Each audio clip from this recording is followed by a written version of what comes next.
नमस्कार. शौर्य प्रतिष्ठान व्हर्च्युअल फोरमवर आमच्या कार्यक्रमाची आम्ही आता सुरुवात करीत आहोत. फोरमवर आपलं सर्वांचं स्वागत. मी माधव देविदास मांजरेकर. या व्हर्च्युअल कार्यक्रमाचा आरंभ आपण शांती पाठाने करूया. ओम ओम सहनाववतु सहनौ भुनक्तु सह वीर्यं करवावहै तेजस्विनावधीतमस्तु मा विद्विषावहै. ओम शांति शांति शांति. सहनाववतु आम्हा सर्वांचे रक्षण होवो. सहनौ भुनक्तु आम्हा सर्वांचे पोषण होवो. सहवीर्यम करवावहै आम्ही सर्व मिळून पराक्रम करो. तेजस्विनावधीतमस्तु आमचे अध्ययन तेजस्वी होवो. मा विद्विषावहै आम्ही परस्परांचा द्वेष न करो. मंडळी, विद्यार्थी प्रिय शिक्षक, चतुरस्त्र लेखक आणि व्यासंगी वक्ता अशी ओळख असलेले प्राध्यापक डॉक्टर श्रीधर मधुकर उपाख्य राजा दीक्षित आज आपल्यामध्ये उपस्थित आहेत. दीक्षित सर, नमस्कार. नमस्कार. फोरमवर आपलं स्वागत. सरांच्या आजच्या व्याख्यानाचा विषय आहे इतिहास, खरा आणि ललित साहित्य. डॉक्टर दीक्षित हे इतिहासाचे गाढे अभ्यासक असून ते सावित्रीबाई फुले पुणे विद्यापीठाच्या इतिहास विभागाचे प्रमुख म्हणून कार्यरत होते. तर्कतीर्थ लक्ष्मण शास्त्री जोशी यांनी भूषवलेल्या मराठी विश्वकोश निर्मिती मंडळाच्या अध्यक्ष आणि संपादक पदाची जबाबदारी आता डॉक्टर दीक्षित सांभाळत आहेत. त्यांचे आधुनिकता आणि केशवसूत, महाराष्ट्रातील मध्यमवर्ग, मराठीतील विज्ञान विषयक व इतिहास विषयक लेखन आदी ग्रंथ प्रसिद्ध आहेत. तसेच 30हून अधिक अभ्यासकांना त्यांनी एमफिल आणि पीएचडी साठी मार्गदर्शन केलेलं आहे. दीक्षित सरांबरोबरच आज आपल्यामध्ये यशवंत उपाख्य नंदू राजहंस हे आपल्यामध्ये उपस्थित आहेत. नंदू काका, नमस्कार आणि आपलं व्हर्च्युअल फोरमवर स्वागत. अभियांत्रिकेचा व्यवसाय असलेल्या नंदू काकांची ओळख माझ्यासारख्यांसाठी त्यांच्या कला, वाङ्मय आणि एकूणच या ललित प्रकारातील रस याकरता अधिक आहे.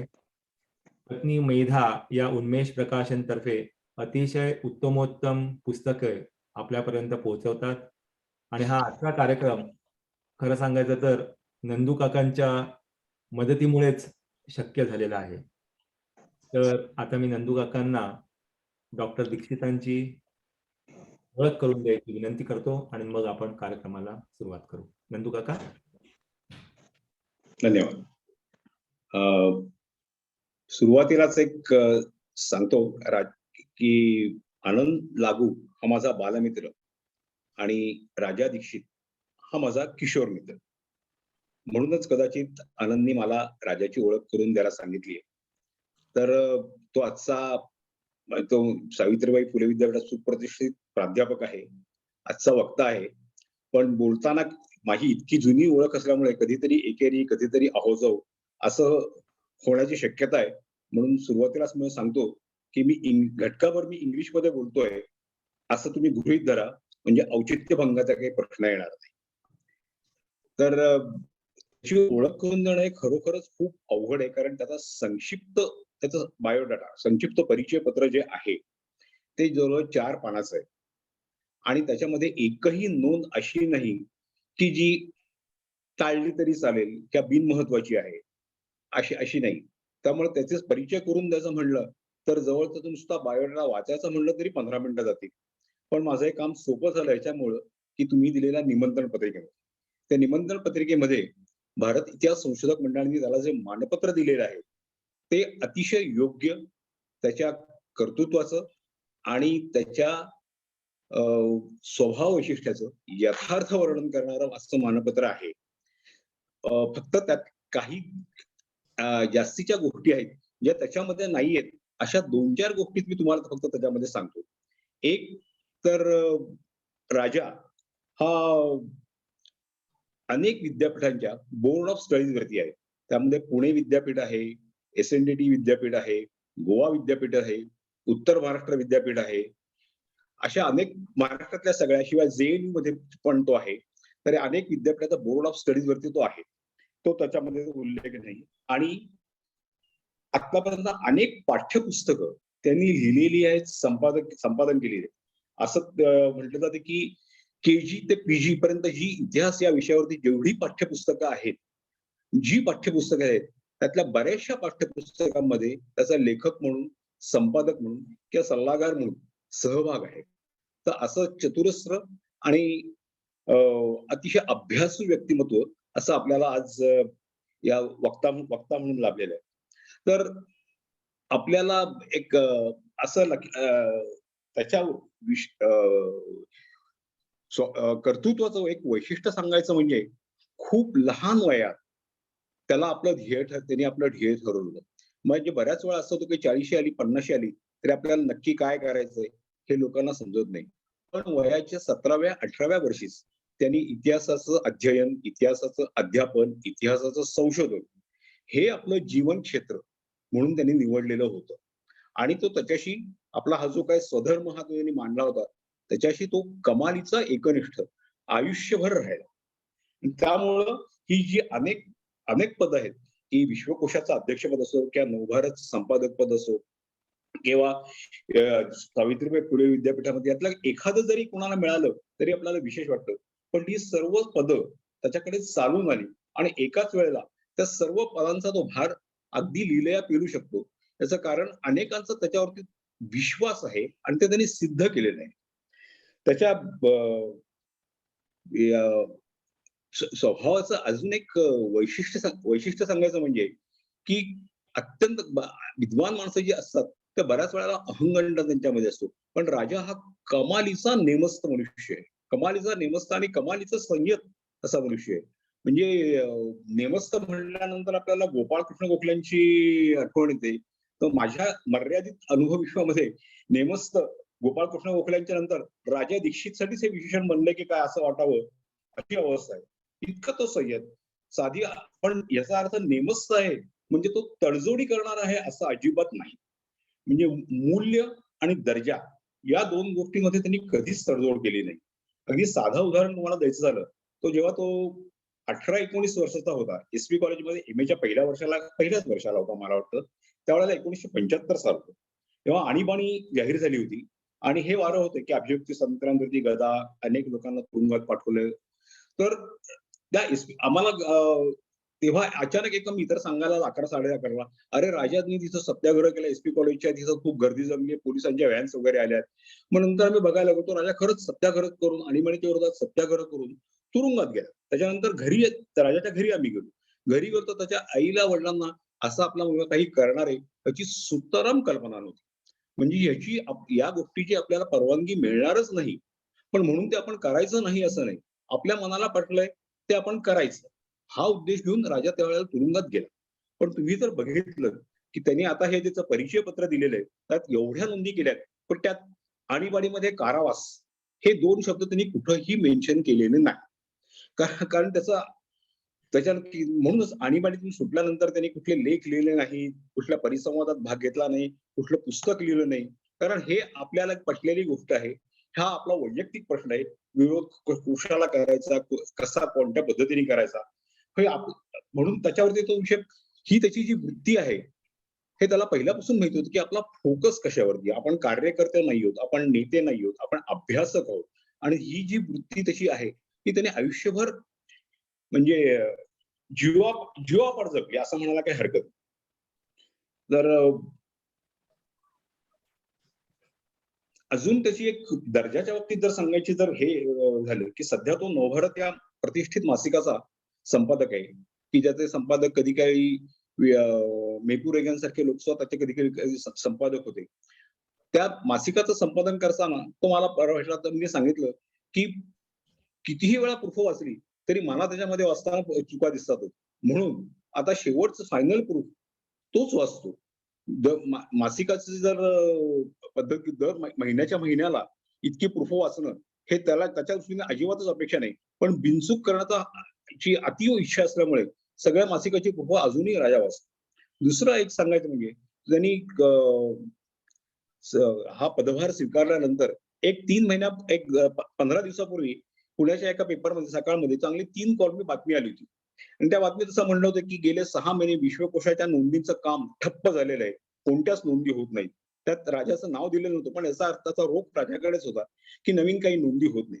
त्याच्यावर राजाने लगेचच खुलासा दिला, की पूर्वीचं काही पद्धती चुकी होत्या तसं नाही. पण आता विश्वकोशाच्या नोंदी मी जे करतो, तर 3-3, 4-4 चाळण्यातून जातो आणि जोपर्यंत त्या ऑथेंटिक आहेत, त्याची खात्री पटत नाही, तोपर्यंत आम्ही त्या नोंदी घेणार नाही. म्हणजे दर्जा आणि मूल्य या दोन्हीच्या बाबतीमध्ये राजांनी कधीही तडजोड केली नाही आणि मला वाटतं त्याच्यामुळेच तो आज या पदापर्यंत पोहोचलेला आहे आणि त्याचा त्याला यत्किंचितही गर्व नाही, यत्किंचितही अभिमान नाही. तो आदर्श प्राध्यापक आहे. त्याचं कारण तो एक आदर्श आणि अजन्म विद्यार्थी आहे. म्हणूनच ते सगळं करू शकतो. मला वाटतं त्याचा परिचय एवढा बास झाला आणि याच्यानंतर आपण राजाचं भाषण ऐकण्याला तो उत्कृष्ट वक्ता आहे. बरं अजून एक सांगायचं राहिलं, की अनेक प्रतिभावान माणसांच्या बाबतीत म्हणजे ते शिल्पकार असू देत, चित्रकार असू देत किंवा शास्त्रज्ञ असू देत. एक गोष्ट मी पाहिलेली आहे, की त्याने आयुष्यात कधीतरी तरुणपणी का होईना की नंतर का होईना कविता केलेल्या असतात. बऱ्याच प्रतिभावान माणसांच्या बाबतीमध्ये दिसतं. तर राजानी एकांकिका पण लिहिल्या आहेत, कविता पण लिहिली आहे, कविता पण केलेल्या आहेत. 100-150 कविता त्यांनी केल्या. त्यातल्या काहींचा मी ऐकलेला पडेल. तर प्रतिभावान माणसाचा अजून एक निकष त्याच्या बाबतीमध्ये आपल्याला हा देता येईल. तर अजून जास्त काही आणखीन एक त्याच्याबद्दल सांगायचं की की त्याला समर्थांनी जसं म्हणलंय की अभ्यासोनी प्रगटावे. तर हे जे सगळ्यांकरता दिलेला जो संदेश आहे किंवा उपदेश जो आहे तो त्याच्या इतकं तंतोतंत पाळणारा मनुष्य अतिशय दुर्मिळ आहे.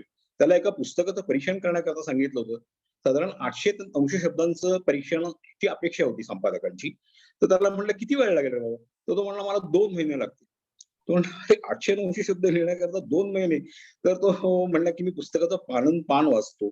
त्याच्यात दिलेले संदर्भ पडताळतो." आणि त्यांनी खरोखर ते 400 पानी पुस्तक, त्या पुस्तकाचा अक्षरशः भुगा पाडला. पण 2 महिन्यानंतर त्याचं परीक्षण लिहिलं. त्यामुळे अभ्यासोनी प्रगटावे हे तो अगदी हे मूल्य तो अगदी जीवापाड जगतो आणि त्याच्यामुळे त्याची पुस्तकं त्याला सगळ्यांना अ, संदर्भ मूल्य आहे, एक ऑथेंटिसिटी आहे.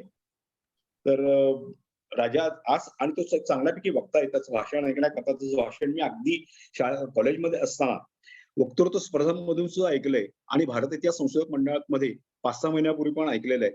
तर त्याचं भाषण ऐकण्याकरता मी आज खरोखरच तुमच्याप्रमाणेच उत्सुकता आहे. तर आपण राजाला विनंती करूया, की त्यांनी सुरुवात करावी. Over to Raja. धन्यवाद नंदू काका. Dikshit sir please.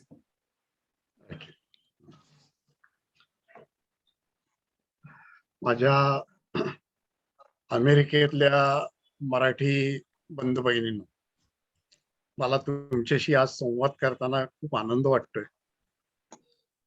सुरुवातीला हा संवाद सुरू करण्यापूर्वी मी ज्यांनी या सगळ्याचं संयोजन केलेलं आहे ते आनंद लागू, सुबोध जोशी, माधव मांजरेकर आणि ज्यांनी माझा अत्यंत उदार असा परिचय आत्ता करून दिला तो माझा मित्र यशवंत तथा नंदू राजहंस. या सगळ्यांना सुरुवातीलाच धन्यवाद देतो, कारण त्यांच्यामुळे मला या संवादाची संधी मिळते. मी मगाशी मांजरेकर यांच्याशी बोलताना असं म्हणालो की मला काय किंवा नंदू राजहंसला काय, तुमच्या संदर्भात एक फार उल्लेखनीय गोष्ट वाटते ती अशी की अमेरिकेमध्ये तुम्ही आपली मराठी संस्कृती जपली आहे, मराठी मानसिकता जपली आहे आणि इतके तुम्ही वारंवार साधारणतः 1 महिन्यातून एकदा दोनदा या माध्यमातून एकत्र येता, कार्यक्रम करता, संवाद करता. म्हणून या संवादामध्ये सहभागी होणं ही माझ्या दृष्टीने आनंदाची एका बाजूनी बाब आहे आणि दुसऱ्या बाजूने मला तो गौरव सुद्धा वाटतो. आणि म्हणून सुरुवातीला मी हे धन्यवाद देऊन माझ्या भाषणाला प्रारंभ करतो. आता मुळामध्ये मी इतिहास आणि साहित्य असा मोघमपणे विषय दिला होता. त्याला अधिक नेमकं रूप संयोजकांनी दिलंय इतिहास खरा आणि ललित साहित्यातला. आता थोडस या विषयाच्या अलीकडे पलीकडे मी जाऊ शकेन, पण साधारणतः हा जो ज्याला आपण इंग्रजीमध्ये थ्रस्ट म्हणतो किंवा त्याच्यावर जो भर दिलेला आहे तो भर लक्षात घेऊन मी बोलणार आहे. बोलण्यासाठी मी असं ठरवलंय की काय आहे की या प्रकारच्या विषयासाठी काही एक तात्विक बैठक मुळात लागते आणि त्या दृष्टीने काही एक थोडीशी तात्विक मांडणी मी माझ्या आत्ताच्या भाषणात करणार आहे. आणि उदाहरणांकडे आपण नंतरच्या चर्चेमध्ये अधिक प्रमाणात जाऊ शकू. अधिक सुधारण चर्चा ही नंतर आपल्याला करता येईल. जसं व्याख्यान महत्वाचं आहे तसं नंतरचा संवाद हा सुद्धा तितकाच महत्वाचा आहे असं मी मानतो. आणि व्याख्यानात न येणारे मुद्दे हे त्या संवादामध्ये येतील असं गृहीत धरूनच मी त्याची रचना केली. आता ज्या मुहूर्तावर आपण आज भेटतोय, मुद्दाम मला आवर्जून काही एक 2-4 गोष्टी आपल्याला सांगायच्या आहेत. आता आपण 2021 सालात आहोत, म्हणजे आता लवकरच ते संपत आलंय. बरोबर साधारणपणे 150 वर्षापूर्वी मराठीतली पहिली ऐतिहासिक कादंबरी लिहिली गेली. म्हणजे हे आत्ताचं जे वर्ष आहे ते तसं पाहायला गेलं तर मराठी ऐतिहासिक कादंबरीचं शतकोत्तर सुवर्ण महोत्सवी वर्ष आहे. मोचनगड ही पहिली कादंबरी, राभी गुंजीकर हे त्याचे लेखक, ती 1871 साली प्रकाशित झाली. 150 वर्ष झाली बरोबर. तसंच पुढच्या वर्षी म्हणजे 2022 मध्ये पहिल्या मराठी ऐतिहासिक नाटकाचा शतकोत्तर हिरक महोत्सव येतोय. म्हणजे तो साजरा कोणी करेल न करेल, पण मुहूर्त म्हणून सांगतो तुम्हाला. पहिलं मराठी ऐतिहासिक नाटक थोरले माधवराव पेशवे या नावाचं हे 1861 साली लिहिलं गेलं आणि विनायक जनार्दन कीर्तने हे त्याचे लेखक होते. म्हणजे त्याला आता 161 वर्ष पूर्ण होत आहे. नंतर आणखी एक योग असा की घाशीराम कोतवाल हे जे मराठीतलं गाजलेलं नाटक आहे विजय तेंडुलकर यांचं, या नाटकाचं हे सुवर्ण महोत्सवी वर्ष आहे. आजच लोकसत्ता या वृत्तपत्रामध्ये त्याची जी लोकरंग ही पुरवणी असते त्याच्यामध्ये या घाशीराम कोतवाल मध्ये ज्यांनी महत्वाची एक भूमिका केली ती ते थिएटर अकॅडमीचे चंद्रकांत काळे, ख्यातनाम गायक आणि नट, यांचा एक लेख आहे. हा बहुतेक आपल्याला स्क्रीनवर दिसत असेल पूर्ण. तर आजच त्या 50 वर्ष झाल्याच्या निमित्ताने त्यांनी हा घाशीराम कोतवालवर लेख लिहिला आहे. म्हणजे हा आणखी एक योग.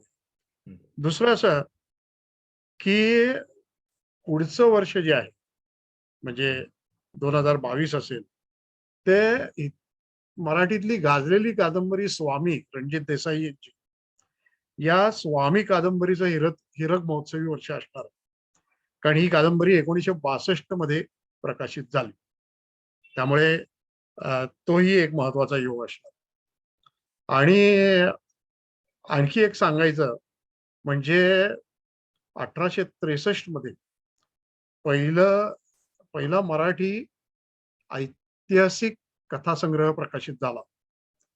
आणि तो जो कथासंग्रह आहे तो मोरोबा कान्होबा विजयकर यांचा घाशीराम कोतवाल या नावाचा कथासंग्रह. आता हे सगळे जे मी उल्लेख केले हे करण्यामागे माझा विचार असा आहे की आपल्या लक्षात येईल याच्यावरनं. म्हणजे मी तरी इतिहासाची उदाहरणं दिली नाही, पण इतिहासाचार्य राजवाडे यांनी 1898 मध्ये त्यांच्या मराठ्यांच्या इतिहासाची साधनं हे 22 खंडी जी ग्रंथमाला त्यातला पहिल्या ग्रंथाच्या प्रस्तावाने तसं लिहिलं होतं 1898 मध्ये, की आपल्याकडे 60-65 म्हणजे 1860-65 सुमाराला इतिहास विषयक आस्थेची एक लाट आलेली आहे आणि ती अद्याप पावेतो चालूच आहे. हम्म. म्हणजे तुम्हाला असं लक्षात येईल की तो 1860 पासून पुढचा जो काळ आहे ना, 19व्या शतकाचा उत्तरार्ध, त्या 3 प्रकारे इतिहासाला उजाळा मिळाला. त्यातला एक भाग जो होता तो इतिहास संशोधन आणि इतिहास लेखनाचा होता. दुसरा भाग जो होता तो ऐतिहासिक ललित वाङ्मयाचा होता. आणि तिसरा भाग जो होता तो संस्थात्मकतेचा होता. म्हणजे इतिहास विषयक संस्था या निर्माण झाल्या. राजवाडे असं म्हणत असत की समाजाचं मंडळीकरण झालं पाहिजे. तर ही मंडळीकरणाची किंवा इन्स्टिट्यूशनलायझेशनची प्रक्रिया ही सुद्धा त्याच काळात झाली. हम्म. आणि म्हणून आपल्याकडचं इतिहास लेखन संशोधन असो व आपल्याकडचं ऐतिहासिक ललित वाङ्मय असो, याला बऱ्यापैकी एक परंपरा लाभली आहे असं आपण निश्चितपणे म्हणू शकतो. आणि ती परंपरा इतपत मोठी आहे की त्याचाच एक इतिहास आपण सिद्ध करू शकतो. हे माझं एक छोटंसं व्याख्यान आहे, छोटासा संवाद आहे. याच्यावर खरं तर एक लांबलचक व्याख्यान मला देता येईल किंवा एक आमच्या विद्यापीठीय भाषेत बोलायचं झालं तर एक पेपर तयार केला, अभ्यासक्रम तयार केला तर मी तो वर्षभर शिकवू शकेन एवढी या विषयाची व्याप्ती आहे.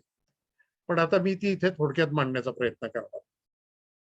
इथे एक सांगायला पाहिजे की इतिहास आणि साहित्य याचा संबंधच काय आहे, असा प्रश्न एकेकाळी विचारला जात होता. आणि ते फार जुनी गोष्ट नाहीये, माझ्या हयातीतली गोष्ट आहे. म्हणजे मला आठवत आहे की मी ज्या वेळेला एम.फिल ही संशोधनाची पदवी मिळवण्यासाठी कवी केशवसूत हा विषय घेतला, म्हणजे अर्थातच ते काही मी रसग्रहणात्मक काम करणार नव्हतो, ऐतिहासिक संदर्भातच ते काम करणार होतो. पण त्यावेळेला आमच्या विद्यापीठाच्या इतिहास विभागामध्ये 1985च्या सुमाराची गोष्ट आहे, मला असा प्रश्न विचारला गेला की इतिहासाचा आणि साहित्याचा संबंध काय, हा विषय तू का घेतोयस. म्हणजे मला परवानगी मिळते की नाही अशी मला भीती वाटत होती. ही फार जुनी गोष्ट नाही, 1985 सालची गोष्ट आहे. हम्म. कारण काय आहे की एक असा समज आहे की जो इतिहासकार असतो किंवा जो इतिहासाचा अभ्यासक असतो, त्यांनी त्याला साहित्य, कला, संगीत अशा गोष्टीत काही रस असता कामा नये. तो एक अत्यंत म्हणजे ज्याला आपण अरसिक म्हणू आणि फार गंभीर प्रकृतीचा, जो जिथे धुळीचा खाकाणा उडतो अशा एखाद्या कागदपत्रांच्या संग्रहालयात बसूनच फक्त चौकोनी चेहरा करून काम करतो तो इतिहासकार. त्यांनी रसिक वगैरे असायचं नाही, असा एक समज.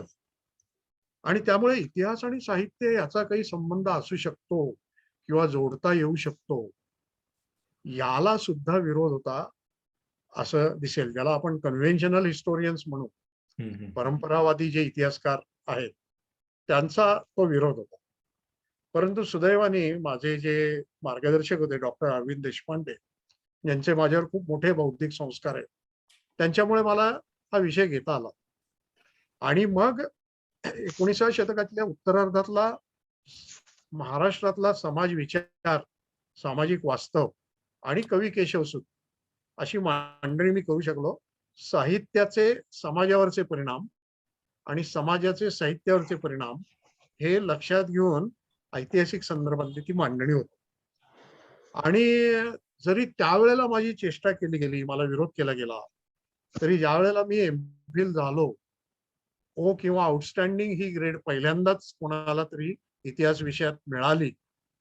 आणि त्या माझ्या प्रबंधाचं पुस्तक कविवर्य नारायण सुर्वे यांनी प्रकाशित केलं. हे ते पुस्तक हम्म. इतिहास, समाजविचार आणि केशवसूत. बरोबर.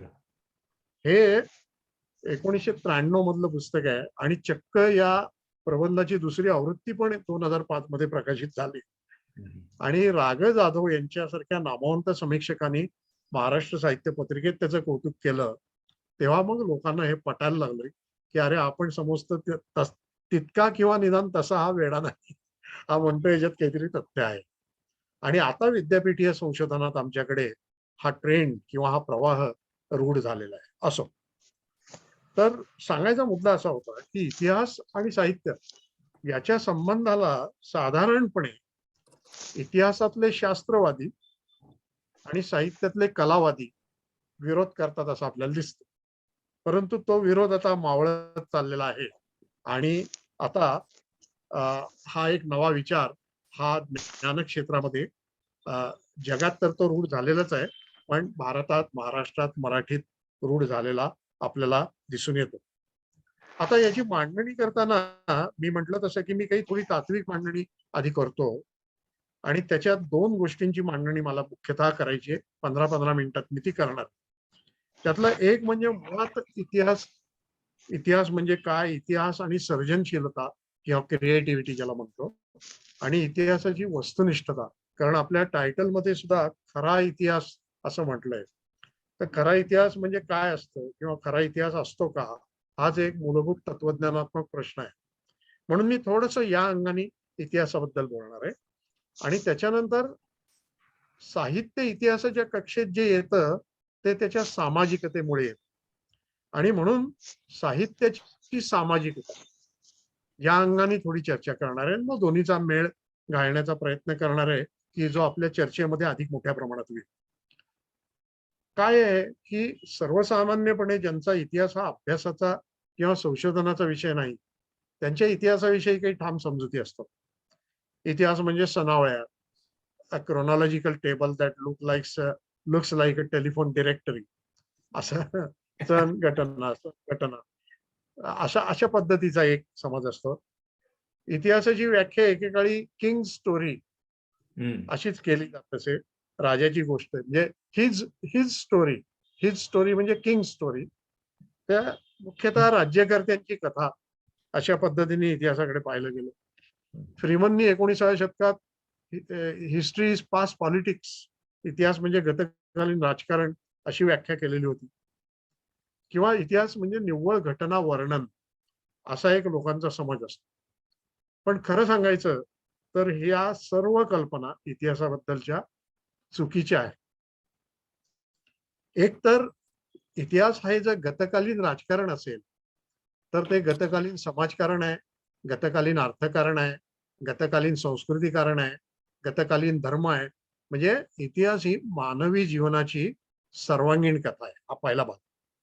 दुसरा भाग असा की इतिहासात घटनांचं वर्णन जरी आलं तरी त्या घटना नुसत्या जर असल्या म्हटलं सण घटना आणि घटनांचं वर्णन तर त्याला आपल्याला इतिवृत्त म्हणावं लागेल. तो इतिहास होत नाही.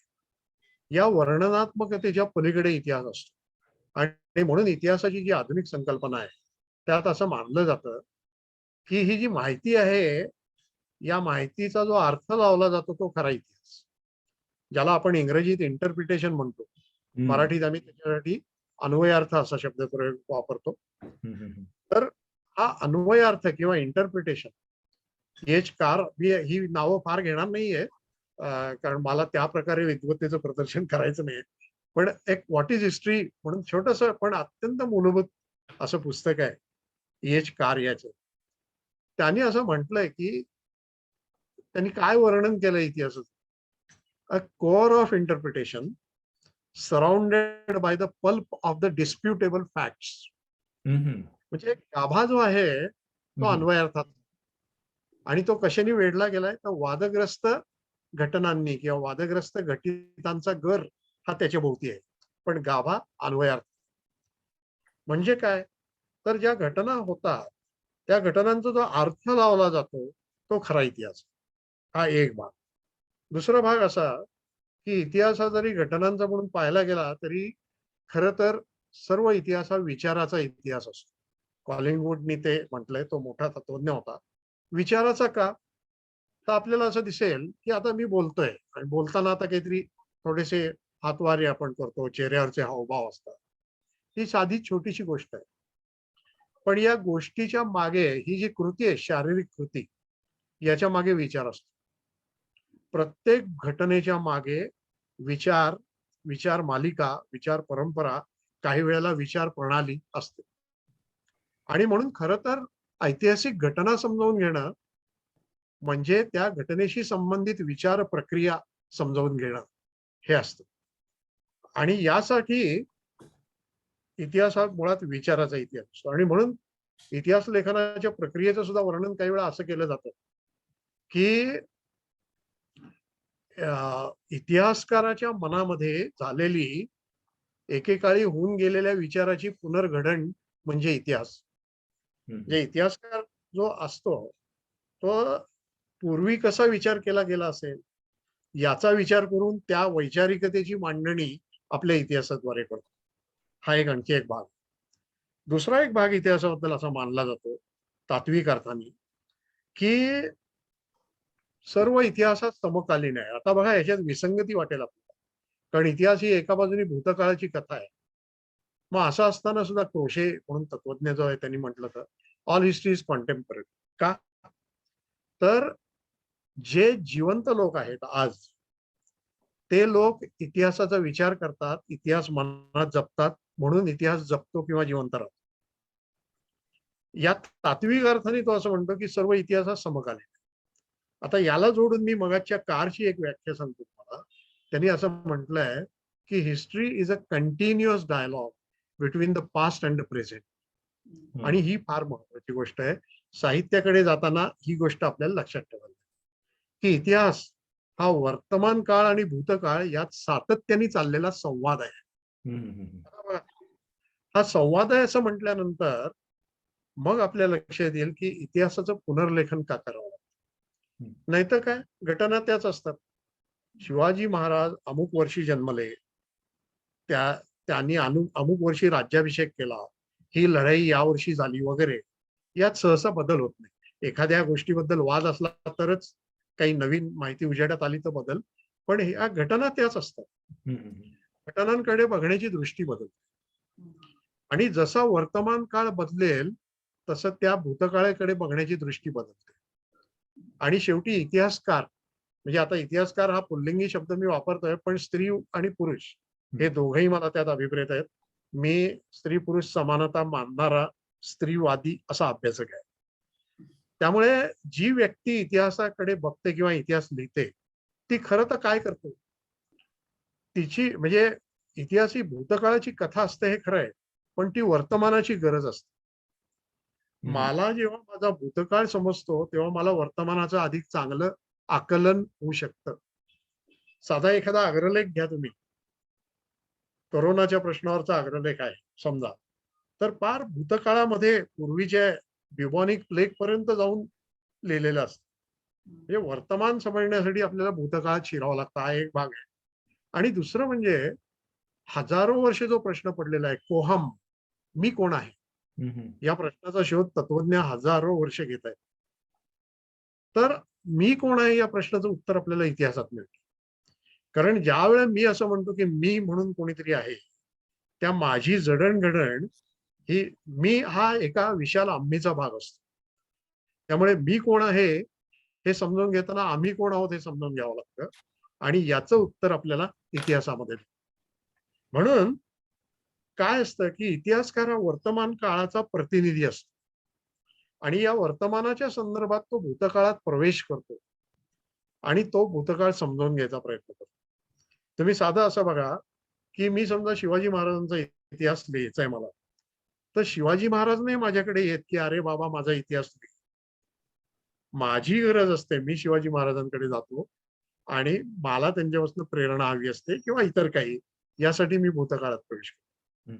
तेव्हा काय आहे की आणि म्हणून हे असं असल्यामुळे आणि तो असा सतत चाललेला संवाद असल्यामुळे जसा वर्तमान काळ बदलतो तशी इतिहासाकडे बघण्याची दृष्टी बदलते आणि म्हणून इतिहासाचं पुनर्लेखन करावं लागतं. आम्हाला लोक विचारतात ना तेव्हा तुमच्या इतिहासातल्या घटना त्या मग अभ्यासक्रम का बदलतात, त्याला आमचं उत्तर हेच असतं की नवे अन्वयार्थ येतात, नवे सिद्धांत येतात, भूतकाळ तोच का असेल, आणि त्याचा अभ्यास म्हणजे इतिहासाचा अभ्यास. तर असो, हा एक भाग मला सांगायचा होता. आणि म्हणून त्या दृष्टीने इतिहास ही एक मानसिकता आहे, हे जर आपण लक्षात ठेवलं तर मग आपल्याला इतिहासाकडे अधिक सकारात्मक पद्धतीने पाहता येतं. आता याच्यात एक मला इथे सांगायला पाहिजे की सध्या विशेषतः भारतात, जगभरच आहे पण विशेषतः भारतात इतिहास विषयक अतिसंवेदनशीलतेचे युग आहे. आणि त्यामुळे तुमच्या असं लक्षात येईल की अनेक प्रकारचे वाद हे महापुरुषांवरनं किंवा ऐतिहासिक गोष्टींवरनं ओढवत असतात आणि ते वाद हे अनेक वेळा सामाजिक वादांना आणि सामाजिक नुकसानीला कारणीभूत ठरतात असंही आपल्याला दिसेल. त्या आता या वादांच्या मुळाशी इतिहास विषयक संकल्पना समाजात नीट रुजलेल्या नाहीत हे माझ्या मते कारण आहे. मी अलीकडे एक शब्दप्रयोग रूढ केलेला आहे, तो म्हणजे ऐतिहासिक साक्षरता, हिस्टॉरिकल लिटरसी. माझ्या मते आपल्याकडची म्हणजे भारतातली सर्वसामान्यांमधली सामूहिक ऐतिहासिक जाण कमी पडते, म्हणजेच ऐतिहासिक साक्षरता कमी पडते, ज्याच्यामुळे इतिहास विषयक नको ते वाद ओढवतात आणि त्यामुळे आमच्यासारख्यांच्या संशोधनावर सुद्धा कधी कधी गदा येते, काही वेळा मनगटशाही केली जाते, काही विषयांचा इतिहास लिहिणं अशक्य होतं, एखाद्या महापुरुषाविषयी परखड चिकित्सा करणं अशक्य होतं, अशा अनेक गोष्टी दिसतील. इतिहासकार शेजवलकर यांनी 1940 साली महाराष्ट्राच्या मानगुटीवर बसलेला संबंध असा एक विषय असा एक लेख लिहिलेला होता. आजही त्यांच्या त्या लेखातले सगळे शब्द जसेच्या तसे खरे आहेत असं आपल्याला दिसून येईल. असो, मला इतिहासाविषयी एका तात्विक विषयाकडे यायचं, म्हणून तिकडे मी येतो. ते काय आहे की इतिहास हा शास्त्र म्हणून जरी अभ्यासला जात असला किंवा शिकवला जात असला विद्यापीठांमधनं, महाविद्यालयांमधनं, तरी एका अर्थाने इतिहास ही कला सुद्धा आहे. आणि त्या दृष्टीने जर इतिहासाकडे आपण पाहिलं तर इतिहास आणि साहित्य हे अधिक जवळ येऊ शकतं. म्हणून मला एक सांगायला मी सुरुवातच करतो की ऑस्कर वाईल्ड याच्या एका विधानाने करतो, कारण ते फार समर्पक असं विधान आहे. ऑस्कर वाईल्डने असं म्हटलेलं आहे की any fool can make history but it requires a genius to write one. कोणताही मूर्ख इतिहास घडवू शकतो, काय एक अणुबॉम्ब टाकला इतिहास घडला.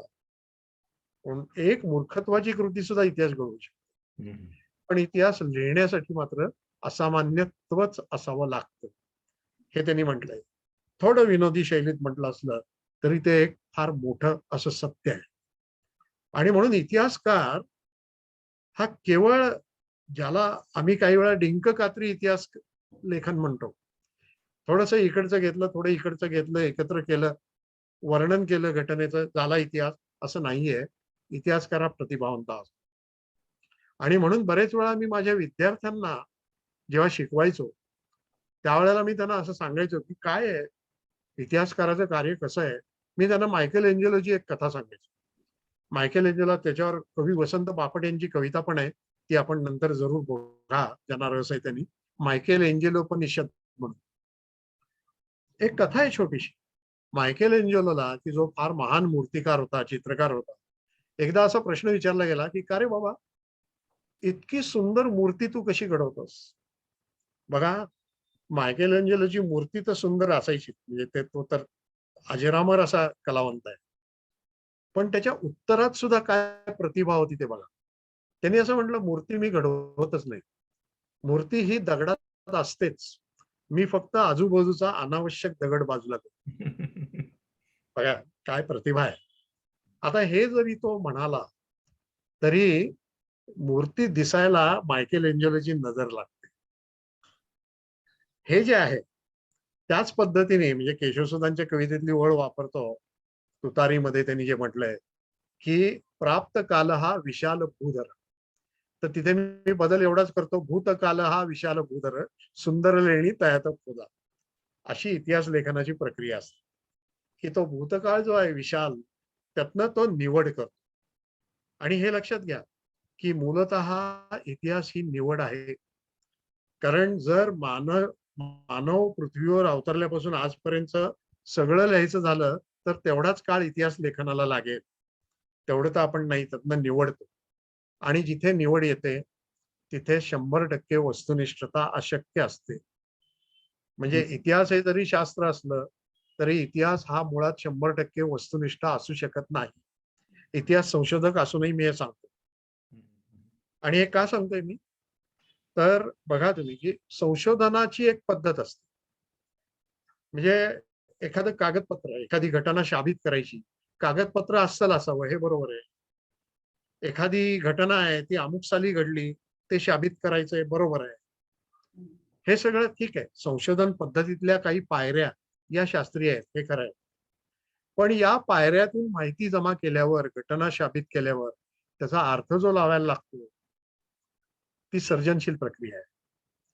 आणि म्हणून जसा एखादा कलावंत संबंध एक कथानक उभं करतो, तसं मूळ साधनांच्या आधारे का होईना एक कथानक उभं करता करता इतिहासकार त्याचा अर्थ लावतो. आणि म्हणून एका अर्थाने इतिहास हा जसा घटना सृष्टीत असतो, तसा तो इतिहासकाराच्या दृष्टीतही असतो. एकदा हे आपण लक्षात घेतलं की आपल्याला हे कळेल की असं का होतं की एकाच घटनेचे वेगवेगळे अर्थ का लावले जातात. आपल्या सगळ्यांना माहिती आहे, आपण लहानपणी शिकलेलो असतो 1857चा उठाव. तुम्हाला असं दिसेल साधनं तीच आहेत, घटना त्याच आहेत, पण काही जण त्याला स्वातंत्र्य युद्ध म्हणतात, काही जण त्याला शिपायांचं बंड म्हणतात. म्हणजे दोन टोकाचे असे अर्थ या एकाच घटनेचे त्याच साधनांच्या साह्याने लावलेले दिसते. आणि म्हणून मग असं दिसेल की इतिहासकारांमध्ये सुद्धा काही संप्रदाय आहेत. त्या मगाच्या इयेचकारचाच उल्लेख करतो, त्यांनी असं म्हटलंय की कोणाचाही इतिहासकाराचा इतिहास वाचण्यापूर्वी इतिहासकाराला ओळखा. कारण इतिहासकार हा कुठल्या तरी समाजाचा प्रतिनिधी असतो, कुठल्या तरी विचारधारेचा प्रतिनिधी असतो, कुठल्या तरी मूल्य व्यवस्थेचा प्रतिनिधी असतो आणि त्याचा परिणाम त्याच्या इतिहास लेखनावर, त्याच्या विचार प्रक्रियेवर घडत असतो. त्यातून तो त्याच्या दृष्टीने इतिहासाची मांडणी करतो. So basically it is a perception. इतिहासकाराला काय दिसलं हे तो मांडतो, तो इतिहास असतो. म्हणजे घडलेला इतिहास आणि लिहिलेला इतिहास असे दोन प्रकार आपल्याला करावे लागतात. आणि जो घडलेला असतो तो सगळा लिहिला जातोच असं नाही. म्हणून तर इतिहासात नवीन नवीन प्रवाह आहेत. आता एक सबाल्टन हिस्ट्री किंवा हिस्ट्री फ्रॉम बिलो हा प्रवाह आलाय. त्यांचं म्हणणं असं आहे की आतापर्यंतची जी इतिहासाची मांडणी आहे ती वरून शिखराकडून तळाकडे आहे. शिखराचा इतिहास आहे, पण तळाकडून इतिहास बघा ना. इतिहास ही जर मानवी समाजाची कहाणी असेल तर समाजात जे बहुसंख्य लोक होते त्यांचा इतिहास बघा ना, त्यांच्या दृष्टीने बघा, त्यांची संस्कृती समजून घ्या. आणि म्हणून त्या नजरेने इतिहास दिला पाहिजे, तळाकडून इतिहास. हिज स्टोरी का, हर स्टोरी का नाही, हा प्रश्न विचारला जात स्त्रीवादी इतिहास लेखन केलं जातं. म्हणजे आपल्याला असं दिसेल की काळाच्या ओघात, म्हणून हल्ली आम्ही एक शब्दप्रयोग वापरतो, सोशिओलॉजी ऑफ हिस्टोरिओग्राफी, म्हणजे इतिहास लेखन परंपरेचं समाजशास्त्र. काळ बदलतो तसं इतिहास लेखनाची परंपराही बदलते. म्हणून आपल्याला असं दिसेल साम्राज्यवादी इतिहास आधी आपल्याकडे आला, ब्रिटिशांनी आणला, तो साम्राज्यवादी इतिहास होता. त्याच्या विरुद्ध राष्ट्रवादी इतिहास लेखन केलं जायला लागलं. त्याला काही मर्यादा होत्या, म्हणून मग त्या अभिजन इतिहासाकडनं बहुजन इतिहासाकडे वाटचाल सुरू झाली. पुरुषी इतिहास वाटला म्हणून स्त्रीवादी इतिहास लिहिला जायला लागला. कितीतरी प्रवाह आहेत, त्याच्यात मी सगळ्यात जात. म्हणून हे लक्षात ठेवलं पाहिजे की इतिहास संशोधनामध्ये अचूकता पाहिजे, त्या बाबतीतली शास्त्रीयता हवी, पण त्याचा एक नियम असा आहे की accuracy is duty not a virtue. अचूकता हा गुण नाहीये, अचूकता ही आवश्यकता आहे. गुण काय आहे तर त्याच्यावरनं लावलेला अर्थ. आणि म्हणून मग इतिहासात तुम्हाला असं दिसेल की साम्राज्यवादी संप्रदाय, मार्क्सवादी संप्रदाय, वेगवेगळे संप्रदाय असतात आणि त्या संप्रदायांची इतिहासाची मांडणी भिन्न भिन्न असते. हे एकदा आपण लक्षात ठेवलं की मग आपल्या लक्षात येईल की एका अर्थाने इतिहास हा सुद्धा साहित्याप्रमाणे बऱ्याच बाबतीत सब्जेक्टिव्ह किंवा व्यक्तिनिष्ठ असतो. म्हणून काही वेळा गमतीने असं म्हणतात की इतिहासामध्ये नावं आणि तारखा तेवढ्या खऱ्या असतात, बाकी सगळं खोटं असतं. आणि साहित्यामध्ये नावं आणि तारखा तेवढे खोटे असतात, बाकी सगळं खरं असतं. आता यात अतिशयोक्ती आहे, ही गंमत आहे, पण याला एका तात्विक अर्थाने आपण पाहू पण याच्याकडे शकतो. म्हणून हे लक्षात ठेवलं पाहिजे. एकतर मात्र इतिहासकार मी जे म्हटलं कलावंत असतो ते त्या प्रतिभेमुळे असतो, हे जरी खरं असलं तरी एखाद्या मुक्त कलावंताप्रमाणे म्हणजे कादंबरीकाराप्रमाणे, चित्रकाराप्रमाणे, कवीप्रमाणे मात्र त्याला स्वातंत्र्य नाही, कारण तो घटनांना आणि साधनांना बांधलेला आहे. म्हणून तो अन्वयार्थाचं स्वातंत्र्य आहे, पण घटनेची मोडतोड नाही करू शकत. एक साधं सांगतो, घाशीराम कोतवाल यासारख्या नाटकामध्ये नाटककार आणि दिग्दर्शक नाना फडणीसाला स्टेजवर नृत्य करायला लावतात, लावू शकतात, पण इतिहासकार त्याला नर्तक म्हणू शकत नाही. तो त्याला बांधलेला असतो. कलावंत कसं बघतो बघा तुम्ही, की काशीराम कोतवाल हे नाटक तर आहेच, त्याच्यावर एक मणी कौल यांचा सिनेमा होता. मणी कौल यांनी काशीराम कोतवालवरच सिनेमा काढला. तो सिनेमा पाहताना तुम्ही तुम्ही पाहिलात तर कलात्मक सिनेमा होता, फार काही तो त्यामुळे प्रसारित झाला नाही.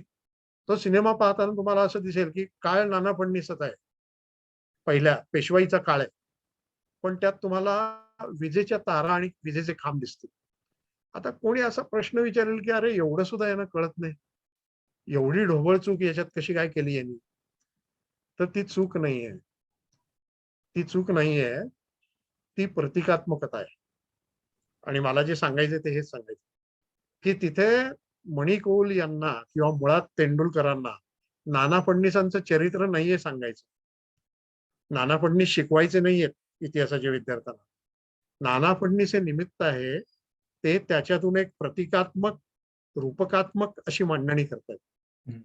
आणि म्हणून त्यांना त्या विजेच्या तारा ज्या दाखवल्यात सिनेमात त्या अशासाठी आहेत, की व्यक्ती एका काळातली असेल पण प्रवृत्ती सार्वकालिक आहे, हे दाखवण्यासाठी ते केलं.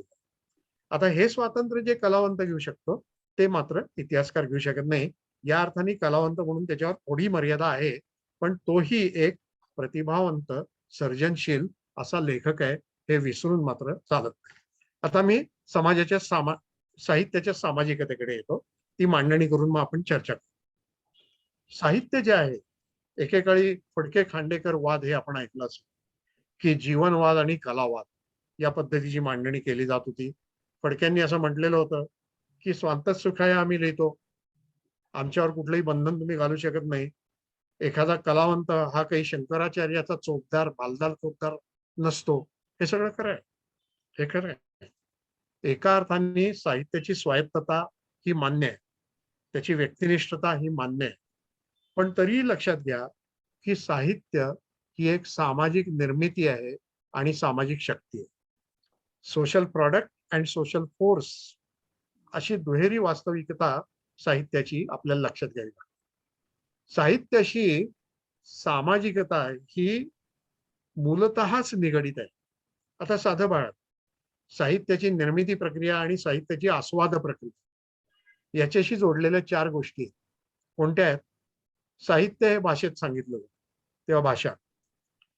अनुभवातून ते निर्माण होतं, मुळात अनुभूती असावी लागते, तेव्हा अनुभव, भाषा. ते लिहिलं जातं लेखन, वाचलं जातं वाचन. या 4 ज्या प्रक्रिया आहेत, या 4ही गोष्टी मूलतः सामाजिक आहेत. अनुभव, आपण म्हणतो व्यक्ती म्हणून माझा अनुभव आहे, बरोबर आहे, पण मला येणारा अनुभव हा एका सामाजिक चौकटीतला असतो. मी एका समाजाचा भाग असतो आणि तो सामाजिक संदर्भ असल्याशिवाय तो अनुभव येऊ शकत नाही. अगदी मी घरात बसलो, एकटा खोलीत कोंडून घेतलं स्वतःला आणि विचार करतोय आणि आपुलाची वाद आपणासी या पद्धतीची अनुभूती मी घेतोय, तरी त्याला सुद्धा एका अप्रत्यक्ष अशा अनुभूतीची बैठक असावी लागते, त्याशिवाय मी माझ्याशी वाद घालू शकत नाही. त्यामुळे अनुभूती जी आहे ती सामाजिक संदर्भातच येते. म्हणून अनुभव किंवा अनुभूती याला एक सामाजिक बैठक आहे. भाषा ही तर सामाजिक निर्मिती आहे. साधं बघा, एखादा लेखक असं म्हणेल की मी एखादा शब्द कॉइन केला, मी एखादा शब्द नाणावला, निर्माण केला. उदाहरणार्थ केशवसुधांनी झपूर्झा हा शब्द मराठी भाषेला दिला. प्रियाळ हा शब्द उशिरेगे यांनी वापरला पहिल्यांदा, त्याच्या आधी तो शब्द मराठीत नव्हता. पण या शब्दांवर कॉपीराईट आहे का तुमचा? नाहीये. ज्या क्षणी तो वापरला गेला त्या क्षणी तो भाषेचा म्हणजे सामाजिक संचिताचा भाग बनला, हे आपल्याला दिसेल. म्हणून काय आहे की भाषा ही सुद्धा सामाजिक असते. त्याचं कारण भाषा ही संवादासाठी असते आणि संवाद म्हटला की सामाजिक येतात. लेखन आणि वाचन, कल्पना अशी करा की मला लिहायचंय, मी का लिहितो? एस्कार्पी नावाच्या एका तज्ञांनी असं म्हटलंय की ज्या वेळेला लेखक आपली लेखणी कागदावर टेकवतो नुसती, त्या क्षणी त्याच्या मनात वाचक किंवा समाज असतो. मग भले त्या भूमिकेत तो स्वतः का असेल. मी लिहितो का? नाहीतर माझ्यापुरतंच असेल तर मला लिहायची पण गरज नाही ना. आणि माझ्यापुरतं मी लिहिलं तर ते प्रसिद्ध करायची गरज नाही. मी ते का करू?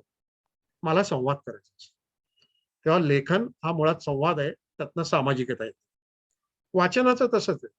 वाचन जरी मी एकट्याने मनातल्या मनात केलं, तरी ते वाचन जेव्हा मी करतो, त्यावेळेस माझा लेखकाशी अप्रत्यक्षपणे संवाद चाललेला असतो. काही वेळा विसंवाद असेल, पण विसंवाद हा सुद्धा संवादाचाच एक प्रकार आहे. म्हणजे या चारही प्रक्रिया या मूलतः सामाजिक आहेत. हा एक भाग.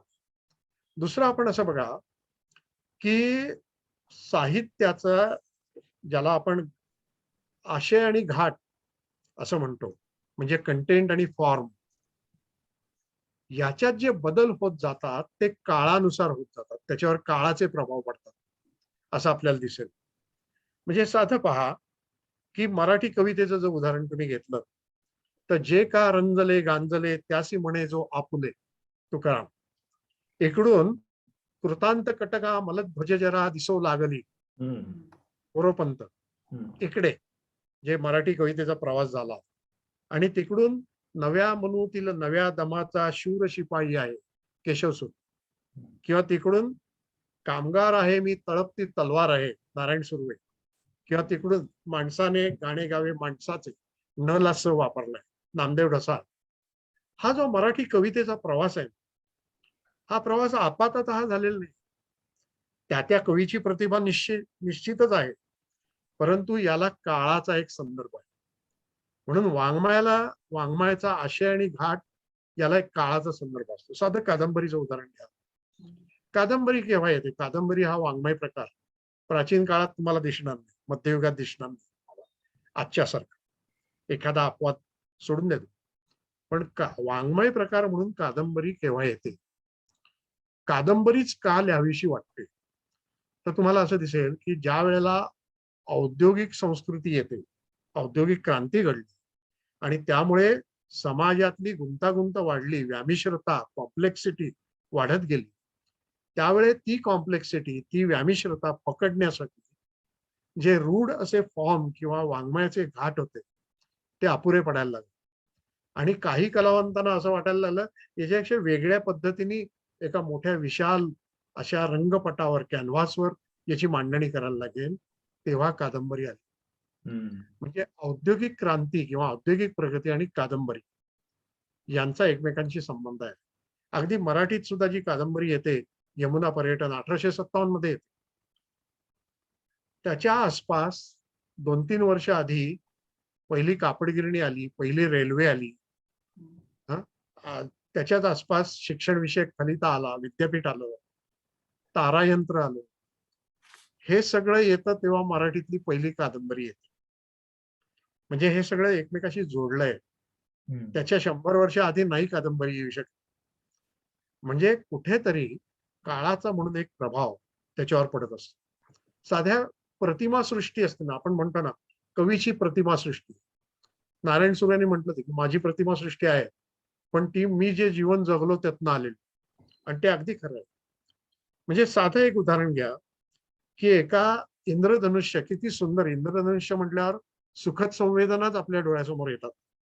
पण एखाद्या दलित कवीला मात्र इंद्रधनुष्य हा शब्द उच्चारल्यावर आपल्या आईच्या अनेक ठिगळं लावलेल्या लुगड्याची आठवण हे आहे.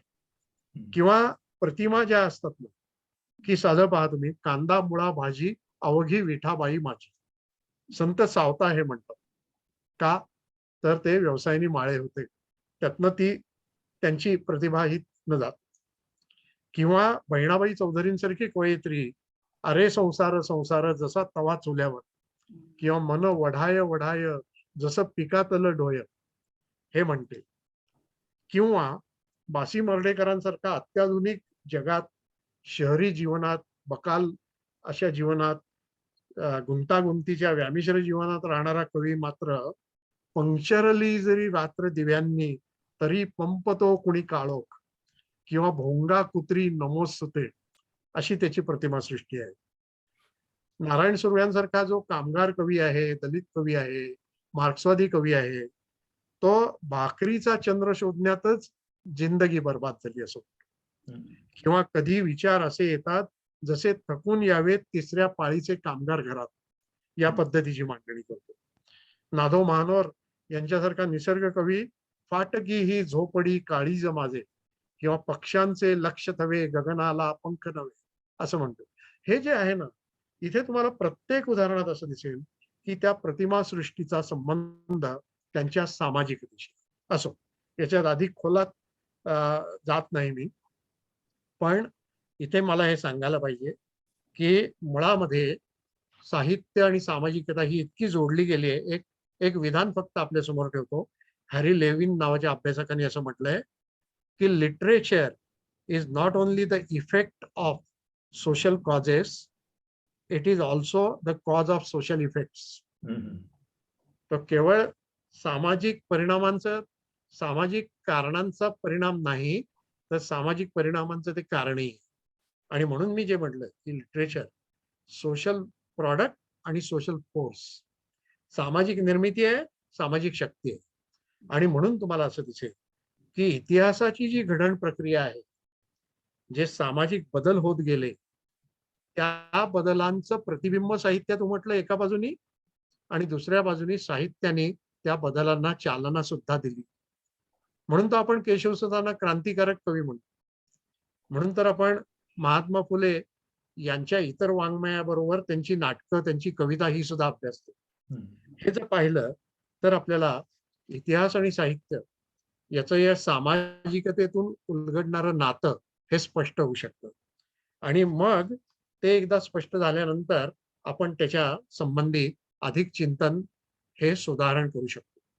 आता इथे म्हणजे या चर्चेचा मी इथे समारोप करतोय, पण तो करताना मी एवढंच सांगतो की माझ्या स्वतःच्या सगळ्या संशोधन असो, इतर लेखन असो, त्यात या दोन्हीची गुंफण झाली आहे. आणि मग मला एखादा प्रश्न म्हणेल की प्रश्न विचारला जाऊ शकतो की तुम्ही इतिहासाचे अभ्यासक आहात, मग तुमची दृष्टी काय आहे की कलाकृतीमध्ये येणारा इतिहास हा खरा असावा, किती खरा असावा?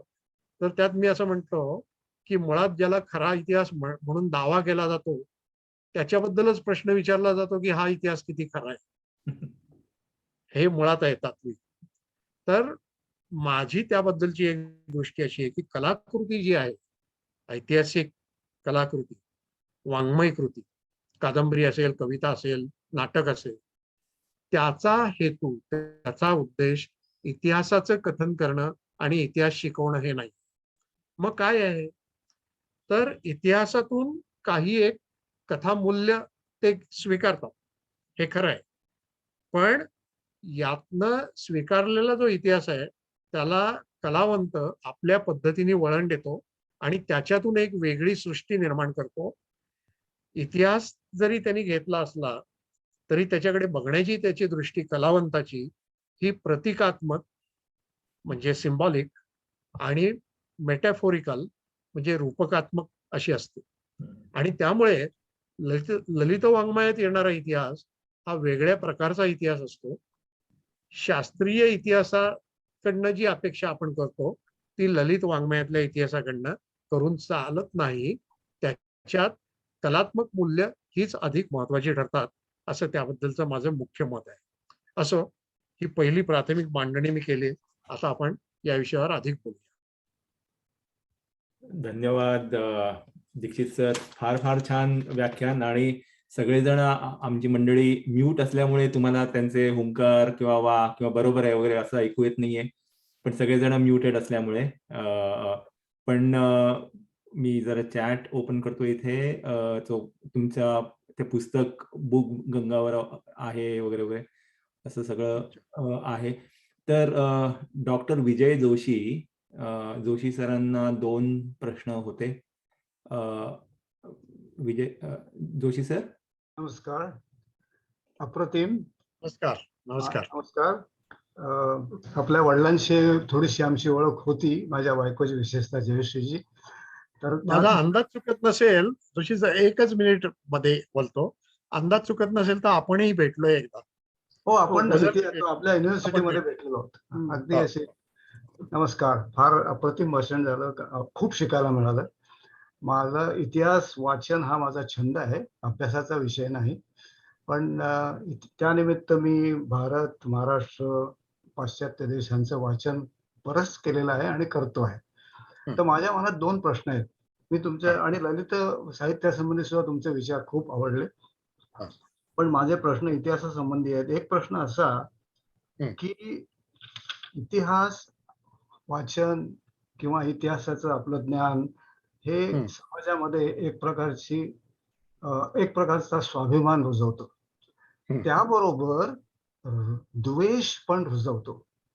तर एक इतिहासकार म्हणून आपण द्वेष कमी करणे किंवा तो जस्टिफिएबल नाही असं दाखवणे काही प्रमाणात, हे ह्यासंबंधी तुमचं काय मत आहे? हा एक पहिला प्रश्न. आणि दुसरा प्रश्न माझा असा आहे, की इतिहास हा सायन्स आहे. विज्ञानासारखं सायन्स नाही, पण सायन्स आहे. अ, हे हे सत्य आहे.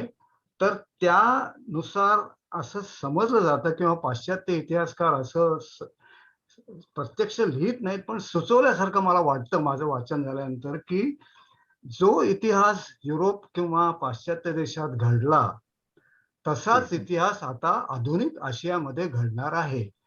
म्हणजे सायन्स हे जसं युरोपमध्ये तसंच सायन्स हे आशियामध्ये. म्हणजे याचं उदाहरण म्हणजे असं, की चीन आणि भारत यांचा संघर्ष अटळ आहे. अशा प्रकारचं एक विधान केलं जात नाही, पण अशा प्रकारचं सजेशन केलं जातं असं माझं आहे. तर त्यासंबंधी तुमचं काय मत आहे? हा. नमस्कार. Thank you. दोन्ही प्रश्न दोन्ही प्रश्न हे इतके महत्वाचे आणि विचाराला चालना देणारे आहेत. मी थोडक्यात उत्तर देण्याचा प्रयत्न करतो. पहिला जो प्रश्न आहे, की अगदी अगदी महत्वाची गोष्ट आहे ही, की इतिहासाचे हे 2 म्हणजे असावेत की नाही हा मुद्दा वेगळा, पण हे 2 महत्वाचे परिणाम असतात. एक म्हणजे इतिहास स्वाभिमान जागा करतो. चांगला परिणाम म्हणू आपण त्याला. आणि दुसरं म्हणजे इतिहास काही वेळा द्वेष निर्माण करतो किंवा इतिहासाच्या गैरवापरातून द्वेष भावनेला खत पाणी घातलं जातं. असं कधी-कधी घडतं. तर या बाबतीत मी असं म्हणेन, की आता पुन्हा इतिहासाकडे आत्ता मगाशी जे मी बोललो ते तात्विक दृष्टीने बोललो. पण व्यावहारिक पातळीवरही इतिहासाकडे कसं बघायचं हा एक महत्वाचा प्रश्न आहे. आणि विशेषतः शिक्षण क्षेत्रामध्ये, सामाजिक क्षेत्रामध्ये इतिहासाकडे कसं पाहिलं पाहिजे, त्याचा वापर कसा केला गेला पाहिजे, हा एक अत्यंत महत्वाचा हा प्रश्न आपल्याला दिसून येईल. आणि त्या दृष्टीनेच आपण मला वाटतं हे विचारलं हे फार महत्वाचं आहे. काय आहे, की कुठलाही देश जो असतो, तो एका राष्ट्रभावनेवर जगत असतो. आणि निकोप स्वरूपाची राष्ट्रभावना जर असेल, तर त्या देशाच्या प्रगती व्हायला त्यातून खूप मदत होते. आणि म्हणून स्वातंत्र्यपूर्व काळामध्ये ज्या वेळेला राष्ट्रवाद जागृत होत होता, आपल्याला असं दिसेल की त्याच वेळेला इतिहास लेखन पुढे आलं आणि त्यातनं एक राष्ट्रवादी अशी मांडणी इतिहासाची केली. आता नंतरच्या काळात त्या पद्धतीची गरज नसली तरी सुद्धा अनेक जटिल समस्या राष्ट्रीय पातळीवरच्या सोडवण्यासाठी इतिहासाचा विधायक वापर केला जावा का असा प्रश्न आहे.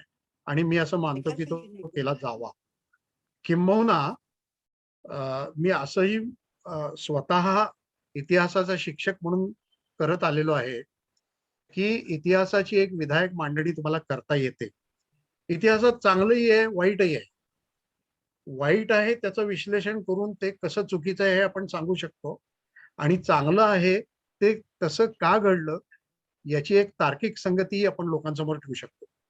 पण या एका विधायक दृष्टीने जर इतिहासाकडे आपण पाहिलं, तर समाजामध्ये एक निकोप दृष्टी, एक हेल्दी ॲटिट्यूड ज्याला म्हणतो, ती निर्माण करायला मदत होऊ शकते.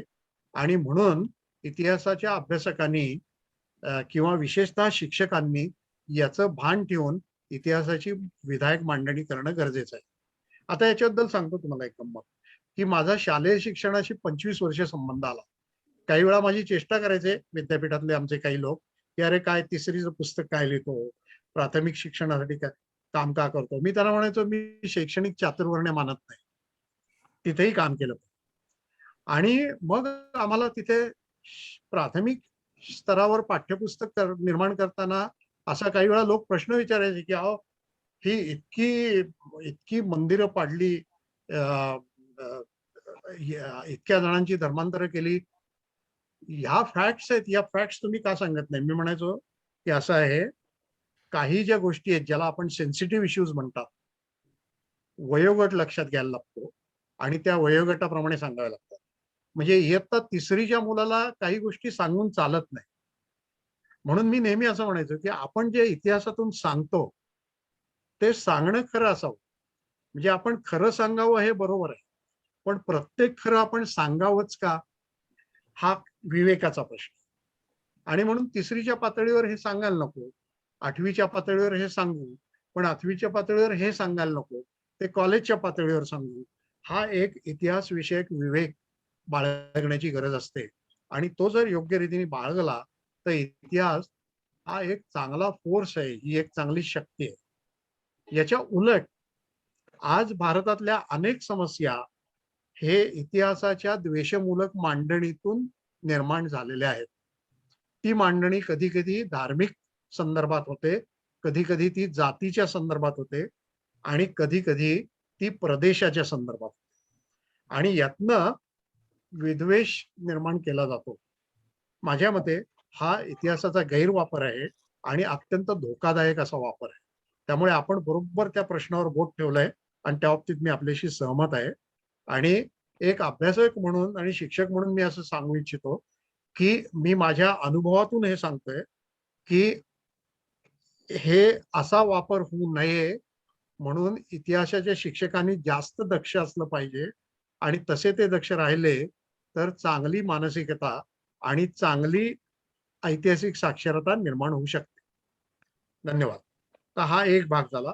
दुसरा भाग जो आपण सांगितला की पाश्चात्य देशातून अशी मांडणी व्हायला लागली आहे की जे आमच्याकडे झालं ते पुढे तुमच्याकडे होईल आणि अशा अशा पद्धतीनेच इतिहास विकसित होईल आणि मग त्यातनं काय काय होईल याच्याबद्दलची मांडणी आहे. त्या बाबतीत मात्र मला एक धोक्याची सूचना द्यावीशी वाटते. एक तर मी असं कधीही म्हणजे एकेकाळी आम्ही हे न्यूनगंड बाळगलं भारतीयांनी की जे पश्चिमेकडे मांडलं जातं तेच योग्य आहे आणि त्याचंच अनुकरण आपण केलं पाहिजे. मी असं मानतो की एका भारतीय परिदृष्टीतूनही मला याच्याकडे बघता आलं पाहिजे आणि मी स्वतः तसं बघतो. म्हणजे मी आंधळेपणाने पाश्चात्य गोष्टी नाकारत नाही, पण आंधळेपणाने त्या स्वीकारते. आणि म्हणून बरेच वेळा काय होतं की पाश्चात्य इतिहासकारांची जी दृष्टी आहे ती काही जणांच्या बाबतीत साम्राज्यवादी असते, काही जणांच्या बाबतीत ती वर्चस्ववादी असते आणि काही जणांच्या बाबतीत ती पूर्वग्रह दूषित असते. म्हणजे भारताविषयी, आशियाई देशांविषयीच्या पूर्वग्रहातून ते मांडणी करतात आणि ते वरून खाली बघण्याचा प्रयत्न करतात. म्हणजे आपण एका उच्चासनावर बसलोय आणि आपण म्हणजे ते जे होतं ना व्हाईट मॅन्स बर्डन, त्याच्यात एका बाजूनी उदात्तता होती पण दुसऱ्या बाजूनी कमी लेखत होते की या मागासलेल्या लोकांना सुधारणं हे आमचं उदात्त पवित्र कार्य आहे. तर या दृष्टीने केलेले उपदेश जे आहेत ते स्वीकारायचे किती आणि स्वीकारायचे का हे आपण ठरवायचं. हे एक. दुसरा एक गंभीर तात्विक प्रश्न मी या निमित्ताने उपस्थित करू इच्छितो. तो असा की इतिहास आपण भूतकाळ समजावून घेण्यासाठी अभ्यासतो आणि फार तर तशा चुका होऊ नयेत किंवा त्यातनं काही शिकलेलं वर्तमानात उपयोगी पडावं म्हणून आपण इतिहासाचा वापर करू शकतो. पण इतिहासातून आपल्याला भविष्य सांगता येत नाही. कारण हे ठीक आहे, म्हणीच्या पातळीवर, वाक्प्रचाराच्या पातळीवर इतिहासाची पुनरावृत्ती होते वगैरे हे म्हणणं ठीक आहे, पण इतिहासाची तंतोतंत पुनरुक्ती कधी होऊ शकत नाही, पुनरावृत्ती होऊ शकत नाही. आणि म्हणून ज्यावेळेस सांगितलं जातं की असं घडलंय आता तुमच्या बाबतीत असं घडेल किंवा असं घडलं पाहिजे, तेव्हा ज्याला आपण म्हणतो ना डिटर्मिनिझम, एक डिटर्मिनिस्टिक किंवा नियततावादी असा दृष्टिकोन आहे. आणि नियततावाद जेव्हा इतिहासातून सांगितला जातो तेव्हा ते अशास्त्रीय आहे असं माझं त्याबाबतचं मत आहे. Thank you. Thank you Joshi sir, Jayashree madam. आणि प्रश्न मी विचारू? होय होय विचार मॅडम. जरूर. माझा वेगळा प्रश्न आहे एकदम. नमस्कार. आता मी तुम्हाला मावशी म्हणून ओळखतो. माझ्या हो. मित्राची मावशी आहात तुम्ही. राईट. श्रीकांतची मी श्रीकांत मावशी साठे हा माझा तुम्हाला मित्र. लहान असताना आमच्याकडे त्याच्याबरोबर चेस पाहिलं असेल तुम्ही मला लहानपणी. आणि जवळच राहत होतो आपण आणि हो. मश्री दीक्षितांशी आमचा खूप संबंध आला. बर. माझा अरे तरी वा. संबंध आला. कारण ते वसंत व्याख्यानमाले ते खूप इन्व्हॉल्ड असायचे. हो. तरुण भारतचे संपादक होते आणि त्यांना हा. गाण्यामध्ये पण अतिशय इंटरेस्ट. हो हो. त्यामुळे ते तिथे आम्ही व्हॉलंटरी वर्क करायला जायचो. त्यामुळे अरे वा. मी त्यांना ठीक. खूप ओळखते. माझा प्रश्न एकदम वेगळा म्हणजे घाशीराम कोतवाल या नाटकासंबंधी आहे. बर जसे बर. तुम्ही म्हणालात की ती एक कलाकृती आहे घाशीराम हो. कोतवाल ही. हो. पण त्याच्यामध्ये मला असं वाटतं की कलाकृती जरी असली आणि त्यांनी तो नाट्यप्रयोग केला किंवा वेगळ्या धर्तीने केला, परंतु असं करताना इतिहासाची प्रतारणा होते का? हम्म. इतिहासाबरोबर प्रतारणा होते का? आणि जर ती होत असेल तर ते योग्य आहे का? हा नेहमी विचारला जाणारा खूप संवेदनशील प्रश्न आहे. माझं सांगतो त्याच्यावर दोन दोन दोन अंगाने त्याचं उत्तर देता येईल. जर नाटकाकडे इतिहास म्हणून पाहिलं, नाटकाकडे इतिहास म्हणून जर पाहिलं आणि काही लोक तसं बघतात आणि म्हणून तसं जर पाहिलं तर मग तिथे प्रतारणा होते. परंतु तसं पाहू नये असं माझं मत आहे. मग काय आहे की हे करताना तेंडुलकरांना किंवा मी म्हटलं तसं की तो सिनेमा करताना मणी कौल यांना जे अभिप्रेत होतं ते नाना फडणवीसांचं चरित्र किंवा नाना फडणवीसांचं च्या चरित्रातला जो ज्याला आपण काय म्हणू काळी बाजू ही रंगवणं हे अभिप्रेत नव्हतं. ते त्यांनी निमित्त म्हणून घेतलं आणि त्याचं काय झालं की तेच तेंडुलकरांनी स्वतःही ते सांगत असत की ते जे मी जे म्हटलं मोरोबा कानोबांचा पहिला कथासंग्रह मराठीतला तो वाचताना त्यांना ते एक सेटिंग काय असतं की प्रतिभावंताची म्हणून एक सृष्टी तो निर्माण करतो. त्या सृष्टीत त्यांना तो संदर्भ मिळाला आणि त्या संदर्भातून त्यांच्या मनात कलाकृती उलगडत गेली. म्हणून त्यांनी केवळ निमित्त म्हणून ते घेऊन त्याची एक कलात्मक अशी मांडणी केली. आता काय होतंय की मला खूप वेळा वाटतं की ज्या वेळेला अशी मांडणी केली जाते त्यावेळेला ती मांडणी एका तात्विक पातळीवर जर नाही समजावून घेतली तर गंभीर समस्या निर्माण होते. आणि म्हणून हा एक पेचाचा प्रश्न असा आहे की जर एखाद्या साहित्यिकाने अशा प्रकारची कलाकृती उभी केली तर तिच्याकडे कलाकृती म्हणून पाहण्याची सामाजिक परिपक्वता जर पुरेशी त्या समाजामध्ये निर्माण झालेली नसली तर मग गल्लत केली जाते. म्हणजे कलाकृती आणि इतिहास याची गल्लत केली जाते. मी मगाशी म्हटलं तसं की इथे तेंडुलकर इतिहास सांगत नाहीयेत. तेंडुलकर हे एका रूपकात्मक पद्धतीने इतिहासातल्या एका कथानकाकडे बघून मानवी जीवनासंदर्भातलं कथानक मांडतायत. असं खरं आहे ते. पण तसं पाहिलं गेलं नाही की समस्या उद्भवतात आणि त्या समस्यांनी हे नाटक तेव्हापासून आज तागायत वादग्रस्त ठरलेलं आहे. म्हणून मी त्या इतिहासाचा माणूस म्हणून कसं पाहतो की मी असं पाहतो की कदाचित माझी सुद्धा ही कामगिरी आहे की इतिहासाविषयीच्या या काही भ्रामक कल्पना दूर करून एक निकोप दृष्टी निर्माण व्हावी यासाठी योगदान करणं हे मी त्याच्याकडे.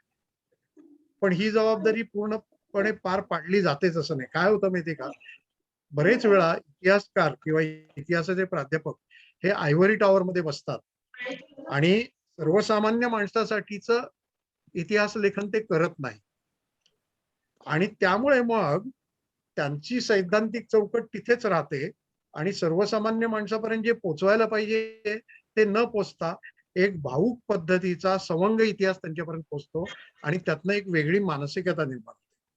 त्यामुळे इतिहासाच्या अभ्यासकांचं काम आहे, इतिहासाच्या प्राध्यापकांचं काम आहे की त्यांनी जसं आंतरराष्ट्रीय परिषदेत निबंध वाचावेत आणि फार क्लिष्ट भाषेतली प्रबंध लेखन, प्रबंध रचना सुद्धा अवश्य करावी सैद्धांतिक, पण त्याने सर्वसामान्य माणसाशी संवाद करणार असंही कुठेतरी लिहायला पाहिजे. ते न लिहिल्याचे काही दुष्परिणाम आपण thank you thank you Jayashree madam, thank you Dikshit sir. Sir 5 अजून प्रश्न आहेत आपल्याला घ्यायचे आहेत. सुलेखा ताई. नमस्कार. पहिली गोष्ट म्हणजे अप्रतिम बोललात तुम्ही, अतिशय सुंदर. Thank you tutorial team. आणि तुमच्या बुद्धीच्या तेजाने मी अशी अक्षरशः दुखून गेली आहे. आणि तुमचे स्टुडंट्स इतके भाग्यवान आहेत की ज्यांना तुम्ही गाईड केलं असं म्हणेन. तर माझा प्रश्न असा होता की तुम्ही बोलताना असं म्हणालात की नवे अन्वयार्थ आणि नवे सिद्धांत जसे येतात तसं इतिहासाचं हीच घटना बदलली जाते.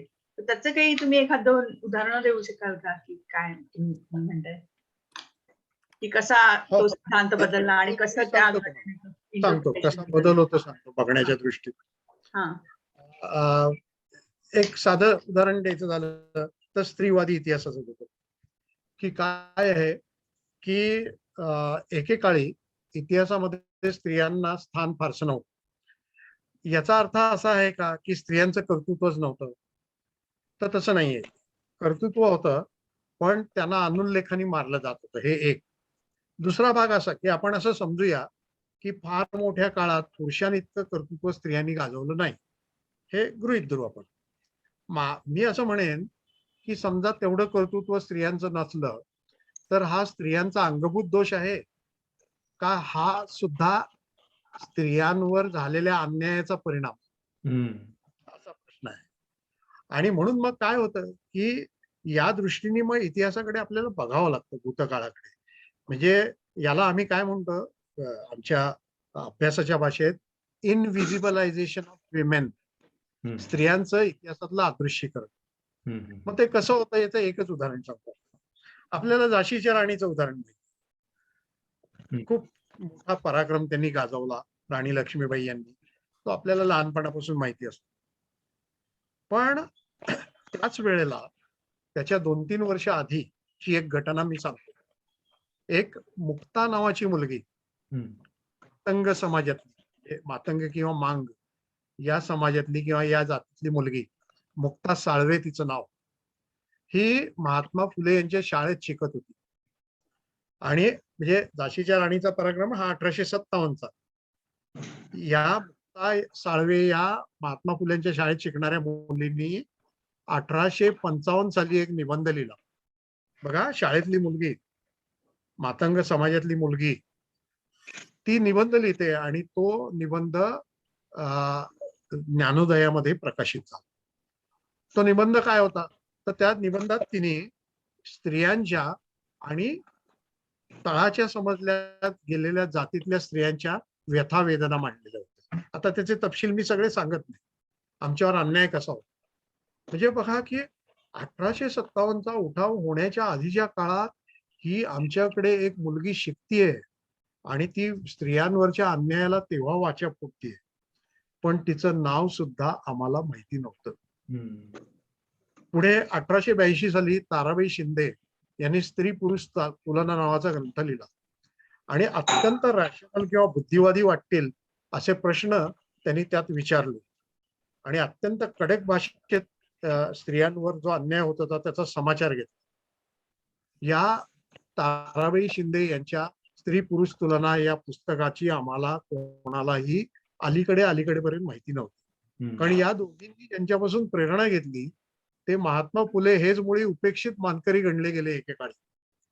म्हणजे काय होतं इतिहासात काही गोष्टी, म्हणून मगाशी मी बोलता एक म्हणाल होतो, घडलेला इतिहास आणि लिहिलेला इतिहास.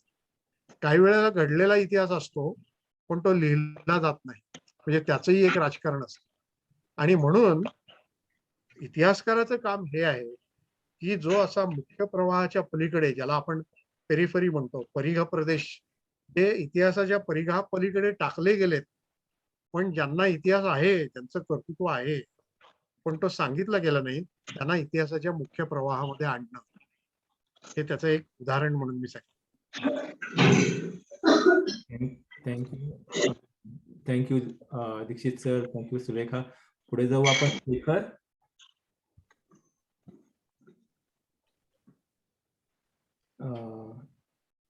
शेखर आहे का? हॅलो. हा. या या दीक्षित सरांचं भाषण फारच छान झालं. मला खूपच आवडलं, कारण इतिहास विषय काही असलं तरी मला खूप आवडतंच. माझा प्रश्न एकच आहे की त्यांचा केशवसुतांवरती त्यांचा अभ्यास आहे.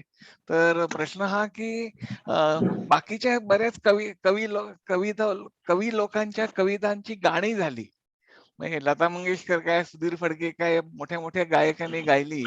केशवसुतांच्या कुठल्याच कवितेचं आपल्याला गाणं का दिसत नाही? एक तर काय आहे, केशवसूत हे कवी असले तरी ते गीतकार नव्हते आजच्या अर्थाने. म्हणजे जसं आपण गदी माडगुळकर किंवा शांता शेळके यांना गीतकार म्हणत आहे तसं. पण केशवसुतांच्या एक दोन कविता ह्या गायल्या गेलेल्या आहेत. मला आता चटकन इथे माझ्या हाताशी ती उदाहरणं नाही आहेत. एक दोन कवितांची गाणी झालेली आहेत. पण खरं सांगू का, काय आहे, गीत आणि कविता, प्रत्येक गीत ही कविता असतेच, परंतु तरी आपण त्याला गीत का म्हणतो, तर आपल्याला असं दिसेल की त्याची दोन वैशिष्ट्ये असतात की जी कवितेची असतीलच असं नाही. प्रत्येक कवितेची काय असतं, एक त्याला गेयता असते, म्हणजे ते छंदामध्ये रचलेलं असतं आणि ते गेय असतं, म्हणजे गायन सुलभ असतं. ती कविता असली तरी गायन सुलभ कविता असते, हे एक आहे.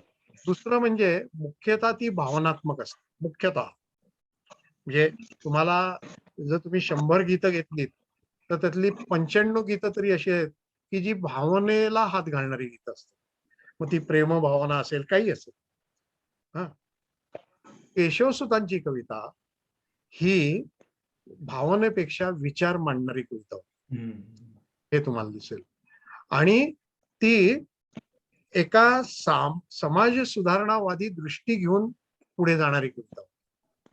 आणि म्हणून मग समतेचा ध्वज उंच धरारे, नव्या युगातील नव्या दमाचा शूर आहे, हे जे ते म्हणतायत, त्यावेळेला जी स्वातंत्र्य, समता, बंधुता, न्याय ही तत्व येत होती, त्या तत्वांनी ते प्रभावित झालेले होते.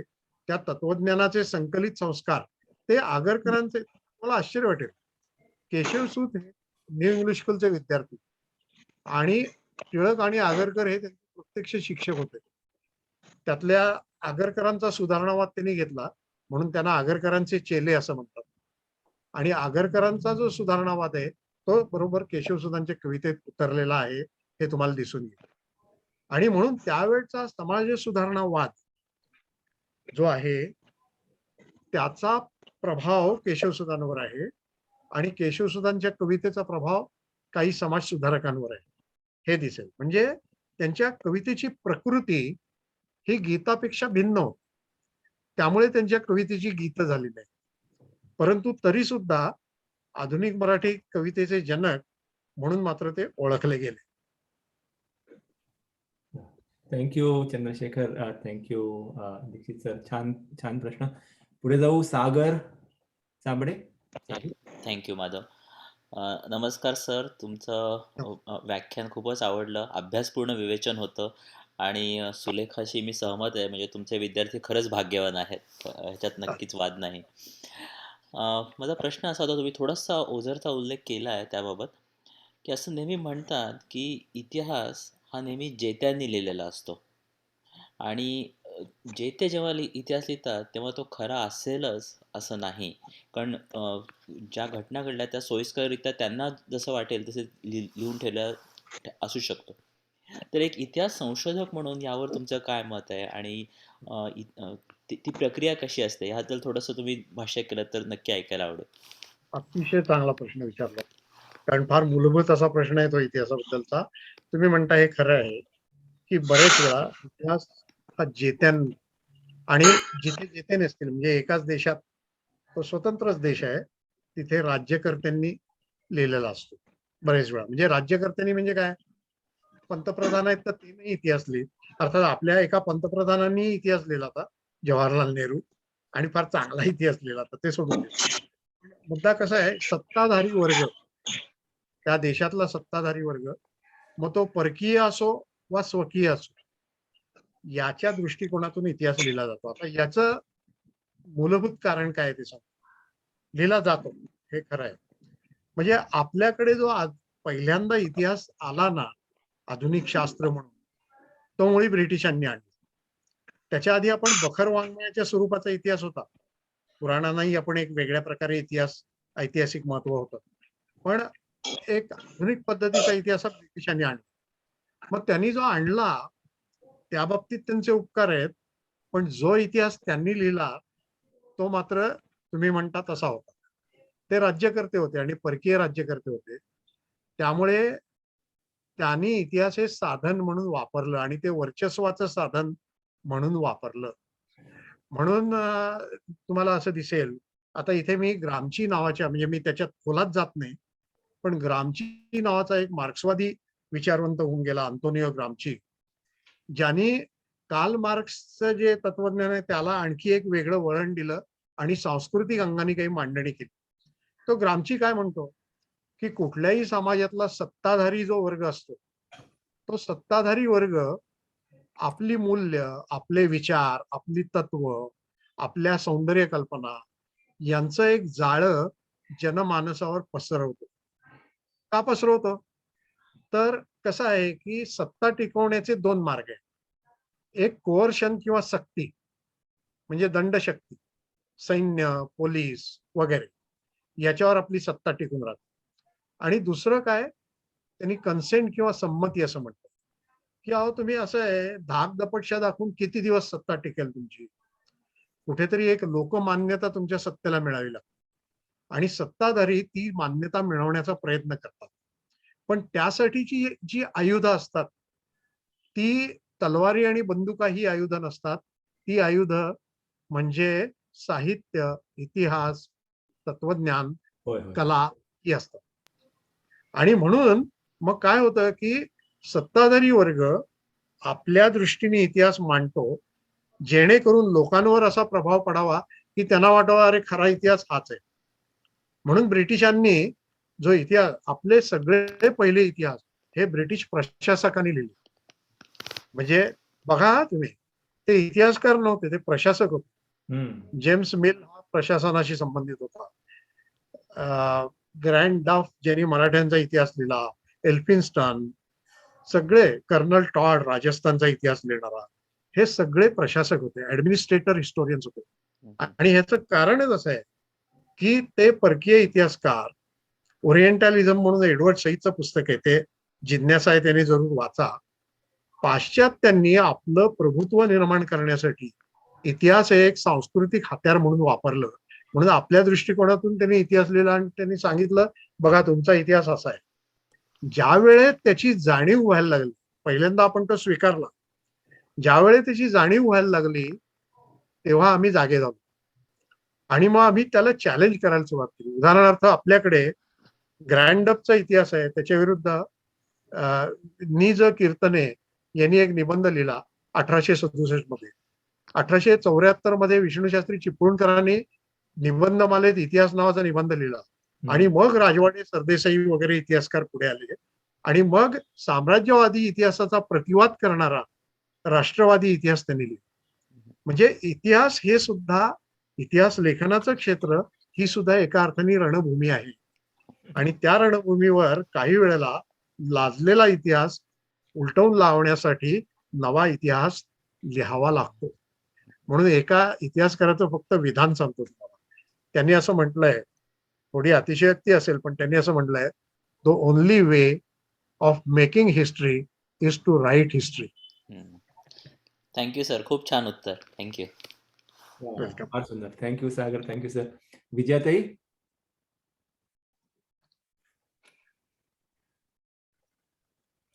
हा, ऐकू येत आहे का आता? येत ऐकू. हा, तर अतिशय सुंदर सगळ्यांनी म्हटल्याप्रमाणे, आणि माझ्या प्रश्नातील काही भागांची उत्तरं तुमच्या उत्तरात सामावलेली आहेत, तेव्हा मी रिपिटेशन नाही करत, पण एकच प्रश्न विचारायचा आहे. आपण साधारण जगाचा इतिहास पाहिला, आणि मी काही इतिहासाची विद्यार्थिनी नाही, पण इतिहासाची आवड असलेली व्यक्ती आहे केवळ, अगदी. तर आपण पाहिलं एक सर्क्युलर चक्राकार गतीने जातोय, कुठे साम्राज्यशाही, लोकशाही, राजेशाही आपलं वर्तुळाकार फिरत असते. आता सुद्धा जर आपण पाहिलं की रशियात किंवा चायनात सुद्धा काय होत आहे, इंडियामध्ये काय होत आहे, तर ही आपल्याला वर्तुळाकार गती दिसते. तर आता ह्यात हे सारखं होत असताना याच्यातलं निकोप ते काय घ्यायचं आणि ते कसं पुढे आणायचं याच्याबद्दलची काही उदाहरणं किंवा काही गोष्टी घडलेल्या आहेत का, तर त्याची माहिती सांगाल का तुम्ही? कारण की बरेच तुम्ही म्हणाला तसा द्वेष सुद्धा उत्पन्न होतोय आजकाल, आपण पाहतोच इतिहासाच्या एका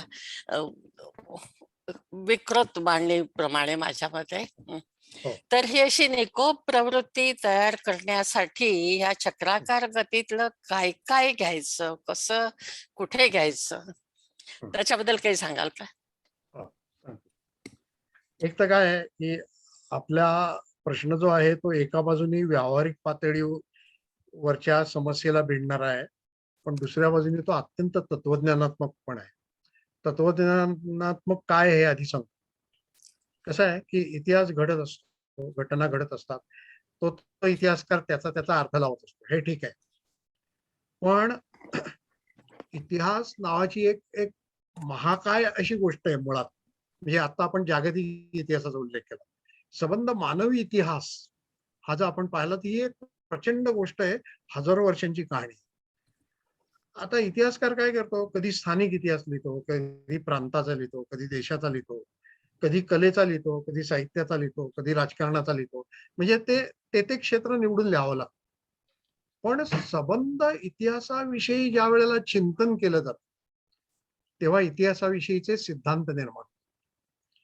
आणि आता आपण जे चक्राकार गती म्हणलात ना, तर खरं म्हणजे स्पेंगलर, टॉयनबी यासारख्यांनी तसे सिद्धांत, म्हणजे टॉयनबीनी इतिहासाविषयी, आता वेळ नाही आपल्याला त्याची चर्चा करायला, पण टॉयनबीनी जी एक सैद्धांतिक मांडणी इतिहासाविषयी केली अर्नॉल्ड टॉयनबी यांनी, त्यांनी अशी आपण म्हणता त्या पद्धतीची मांडणी केली.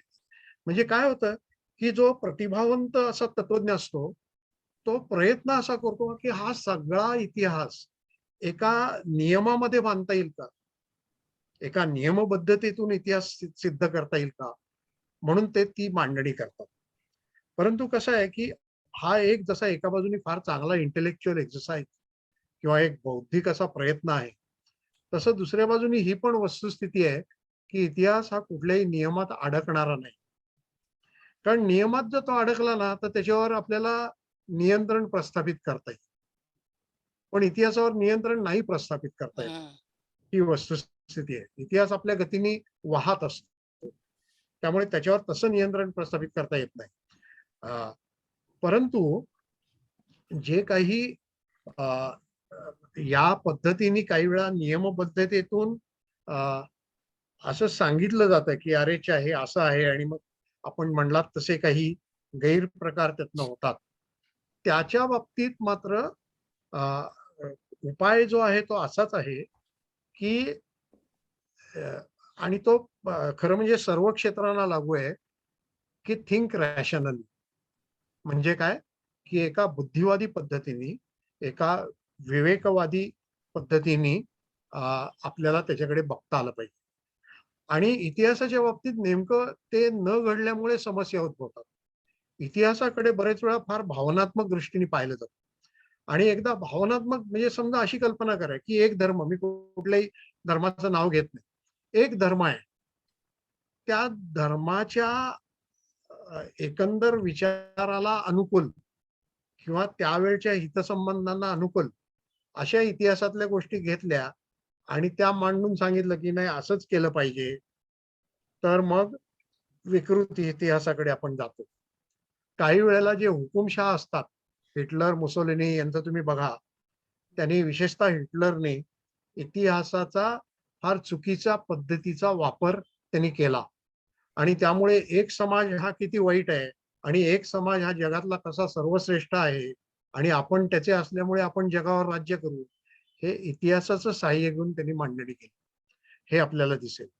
आणि म्हणून इतिहासाचे असे गैरवापर होऊ शकतात, हे लक्षात ठेवून एका बुद्धिवादी दृष्टीने, एका तर्कसंगत पद्धतीने इतिहासाकडे बघायला जर आपण शिकवलं आणि निव्वळ भावनात्मक पद्धतीचा विचार, भावनेला खतपाणी घालणारा आणि विशेषतः ज्याला आपण क्षुद्र पद्धतीच्या भावना म्हणतो त्याला खतपाणी घालणारा इतिहास जर आपण सांगितला नाही तर आपण या समस्येतून बाहेर यायला मदत होऊ शकते. आणि म्हणूनच इतिहासाच्या प्राध्यापकांचं आणि संशोधकांचं हे फार मोठं त्यांची ती जबाबदारी आहे की त्यांनी अत्यंत जाणीवपूर्वक विधायक पद्धतीने आणि बुद्धिवादी पद्धतीने इतिहासाची मांडणी सातत्याने करत राहिली पाहिजे. थँक्यू. धन्यवाद. छान, थँक्यू. खूपच छान उत्तर. कधी कधी फक्त एवढाच प्रश्न मनात येतो की माणूस हा विचित्र प्राणी आहे. तो रॅशनल वागायच्या ऐवजी पुष्कळदा खरंय. भावनिक याने खरंय. वागतो. तर त्याच्यामुळे जरा प्रश्न पडतो की फक्त रॅशनल आपण सांगायला गेलो तर कोणी ऐकणारे फार कमी असतात. नाही, दोन्हीचा समतोल ठेवायला पाहिजे. एकंदरच मानवी आयुष्यात भावना आणि बुद्धी याचा समतोल ठेवावा लागतो. आणि जे मर्ढेकरांनी म्हटलंय, भावनेला येऊ देगा शास्त्र काट्याची कसोटी, होय, होय. ते जर आपण लक्षात ठेवलं पण अर्थात ते शास्त्र काट्यासारखंच फार तोलून मापून वागणं अवघड असतं. त्यामुळे आपण म्हणता तशी समस्या येते. पण त्याच्यावर उपाय हाच आहे की सातत्याने बुद्धी आणि भावना याचा समतोल राखण्याचा प्रयत्न करणं आणि पुढे जाणं. खूप खूप धन्यवाद. छान, अतिशय अप्रतिम. थँक्यू विजयताई. Thank you Dikshit sir. सर अजून 2 प्रश्न घेऊ, मग आपण शेवटाकडे जाऊ कार्यक्रमाच्या. तर next is a comment by Gauri. Gauri. नाही, थँक्स माधव आणि थँक्यू दीक्षित सर. फारच सुंदर आणि हे शेवटचं उत्तर काइंड ऑफ माझ्या प्रश्नाचं तुम्ही उत्तर दिलत. कारण मला तोच प्रश्न पडला होता की आपण हे सगळं सध्या जी अस्वस्थता चालू आहे, रेसिझम किंवा वेगवेगळे धर्म, जेव्हा एका धर्माचे, आता तुम्ही म्हणालात काही की तसं की काही वेळेला एका धर्माविषयी लोक वेगवेगळे कलाकृती सादर करतात आणि डोंट नेसेसरीली शो तो पर्टिक्युलर धर्म इन गुड लाईट. वर्सेस आता तुम्ही आता नावच घ्यायचं म्हटलं तर मुसलमान धर्मावर असं फारसं होत नाही, कारण एकदा झालं तेव्हा फ्रान्समध्ये काय झालं ते सगळ्यांनी बघितलं. पण मग कुठेतरी असं सेन्सेशन वाटतं की कोणी येतं आणि टपलीत मारून जातं असं होत नाही ना, कारण आपण एवढं म्हणजे काय, we don't react in that way. तर तुम्ही म्हणालात, म्हणूनच मला तुमचं हे शेवटचं उत्तर अतिशय आवडलं की असं होऊ शकतं, पण त्याच्यातून आपण आपल्या मुलांना, पुढच्या पिढीला काय शिकवायचं, कसं शिकवायचं, हे आपल्याला चांगले हिस्ट्री टीचर्स आणि ऑफकोर्स प्रत्येक parent also need to do that. पण सध्या म्हणजे शिक्षण आणि हे सगळं बघताना थोडं कधी कधी प्रश्न पडतो की पुढच्या पिढीचं हे how are they going to see it in right light. पण we are not going to solve it in a generation or what so. पण ते हे असे विचार एक कधीतरी डोक्यात येतात इतिहासाला धरून. बरं आहे, खरं आहे. आणि म्हणूनच मी एका पद्धतीने असंही एका वाक्यात म्हणेन की इतिहासातून निर्माण होणाऱ्या समस्यांना औषध सुद्धा इतिहासच पुरवतो. तर ते औषध आपल्याला दिसलं पाहिजे. बरोबर आहे. वा, thank you Gauri. Thank you Dikshit sir. शेवटचा प्रश्न आपण घेऊ सौमिल भागवत आणि मग कार्यक्रमाच्या शेवटाकडे जाऊ with the last word. Saumil. नमस्कार. नमस्कार. तर आणि हे खूपच सुंदर होतं. इतिहास जसा म्हणाल तसं एक माझ्यासाठी वाचन छंद आहे इतिहास वाचन हा. तर आता साधारण शिवचरित्र हा पण विषय घेतला तर बाबासाहेब पुरंदरेंनी लिहिलेलं राजा शिवछत्रपती किंवा रणजित देसाईंचं श्रीमान योगी. आता त्याच घटना आपल्याला माहिती आहे, अफजल खान, शाहिस्ते खान या सगळ्या लहानपणापासून ऐकलेल्या कथा असतात. पण ह्या 2 पुस्तकं वाचताना साधारण शिवाजी महाराजाची व्यक्तिरेखा इतकी वेगळी वाटते की काही पॉइंटला असं होतं की आपण त्याच व्यक्तीबद्दल बोलतोय का. तर साधारण या अशा पुस्तकांच्या मागची क्रिएटिव्ह प्रोसेस कशी असते, तर त्याच्याबद्दल तुम्ही काय सांगू शकाल का? अशा पुस्तकांमागची कुठली प्रोसेस? क्रिएटिव्ह प्रोसेस म्हणजे असं लेखकाचा काय अभ्यास असतो, कसं हे करावं लागतं? हा, सांगतो. हा अभ्यासाचा विषय निघाला म्हणून आणि आपण आपला जो मूळ विषय होता ललित साहित्य त्याच्याकडे जरा मी हे आणतो. काय आहे की आता ज्या दोन व्यक्तींची नावं आपण घेतली, बाबासाहेब पुरंदरे आणि रणजित देसाई, हे दोन्ही खूप मोठी नावं आहेत आणि त्यांचा इतिहासाचा खूप मोठा अभ्यास होता. म्हणजे असं नाही की त्यांनी जे लिहिलं म्हणजे बाबासाहेब स्वतःला शिवशाहीर म्हणवायचे, पण जरी त्यांनी स्वतःला शाहीर असं म्हटलं तरी ते जो काही इतिहास त्यांनी लिहिला तो त्यांनी वस्तुस्थितीवर आधारित म्हणजे इतिहासाचा अभ्यास करून संशोधन करूनच लिहिला असं आपल्याला दिसेल. तर ही अभ्यासाची त्यांची दृष्टी होती. आता फक्त माझं त्याच्याबद्दलचं एक मत सांगतो तुम्हाला. म्हणजे हे माझं व्यक्तिगत मत आहे. बाबासाहेबांची जी मांडणी होती ती भावनात्मक स्वरूपाची अधिक होती आणि भावनात्मक मांडणीची सामाजिक पातळीवर काही वेळा गरज असते, पण ती भावनात्मक मांडणी सातत्याने झाली तर मग इतिहासाविषयीची संवेदनशीलता आणि भावुकता वाढत जाते. दुर्दैवाने आपल्याकडे तसं झालं आणि तेच काम कादंबऱ्यांनी केलं. हा आता आणि मग काय होतं की त्याच्याकडे आपण काही वेळा रॅशनली किंवा बुद्धिवादीपणाने बघण्यात कमी पडतो. आता उदाहरणार्थ रणजित देसाईंची जी कादंबरी आपण सांगितली, गाजली आहे, खूप कादंबरी गाजली आहे. स्वामी काय किंवा श्रीमान योगी काय या दोन्ही गाजलेल्या मराठीतल्या लँडमार्क समजल्या जाणाऱ्या कलाकृती आहेत, हे खरं आहे. पण मी स्वतः त्या कादंबऱ्यांबद्दल काही बाबतीत प्रतिकूल मत व्यक्त करतो. कोणत्या अर्थाने? सामाजिक अर्थाने. तुम्ही बघा, एकतर या दोन्ही कादंबऱ्यातून सती प्रथेचं उदात्तीकरण केलं गेलेलं आहे. हे परवडतं का आपल्याला?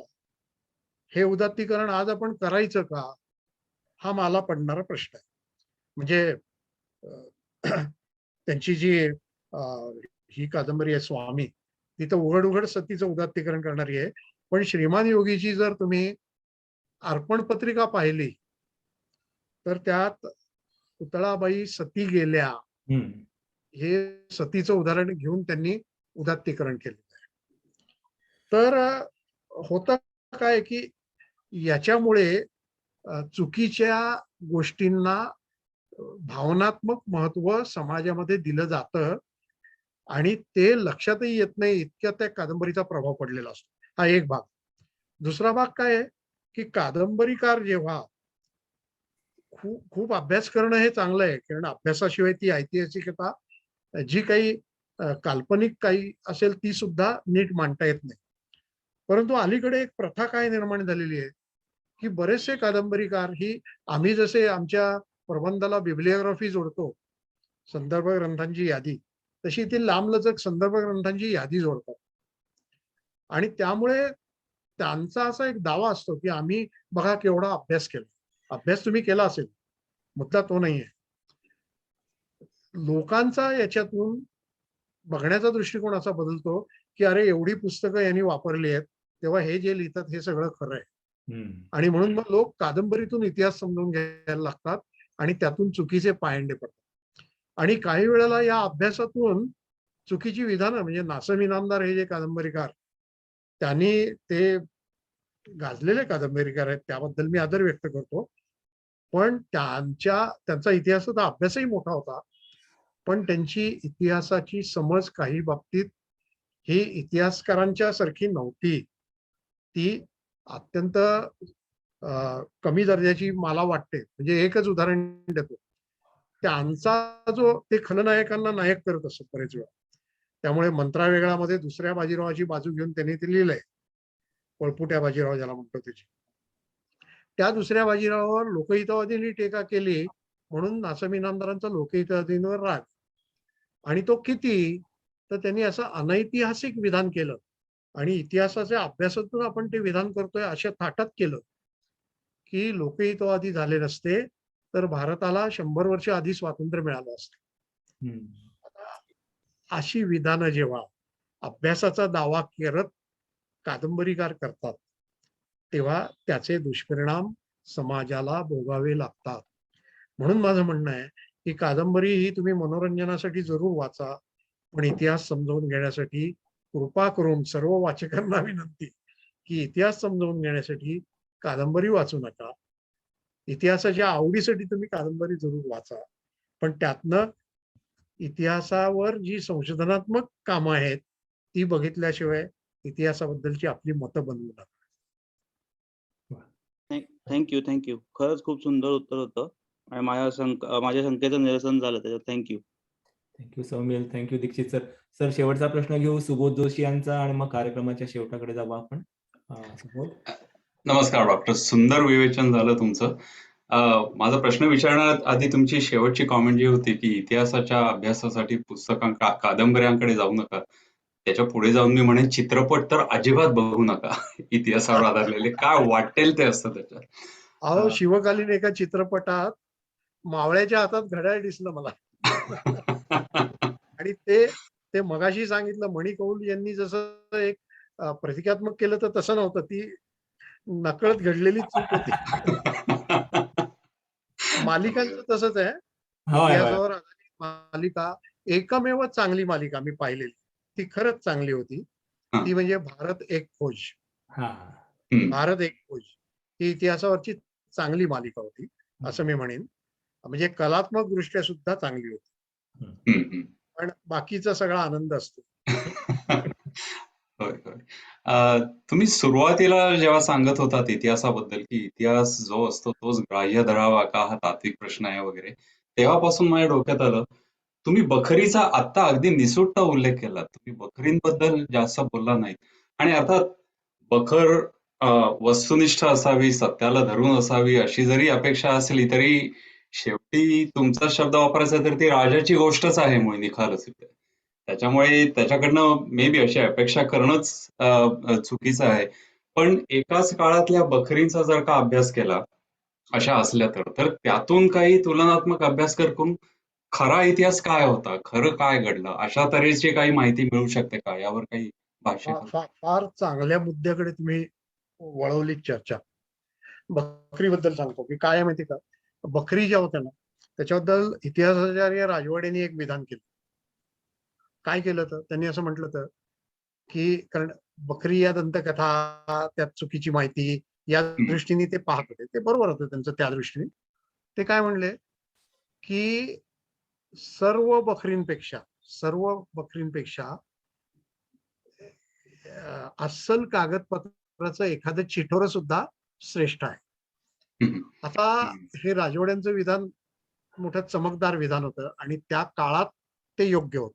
त्या काळात काय योग्य होतं तर त्या काळात आपला इतिहासाचं संशोधन करून तो पुढे मांडणं गरजेचं असल्यामुळे, तो प्राधान्यक्रम असल्यामुळे ते ती मांडणी करत होते. परंतु आज राजवाडे अशी बरीच चमकदार विधानं करायचे, ती जशीच्या तशी स्वीकारण्याचं काही कारण नाही. उलट तुम्ही जे सूचित केलं त्याचा मी पुरस्कार करतोय की हे ठीक आहे की बकरींमध्ये ज्याला आपण फॅक्ट्स म्हणतो, फॅक्ट्स प्रत्यक्ष घटित किंवा वस्तुस्थिती, त्या फॅक्ट्स चुकल्या असतील.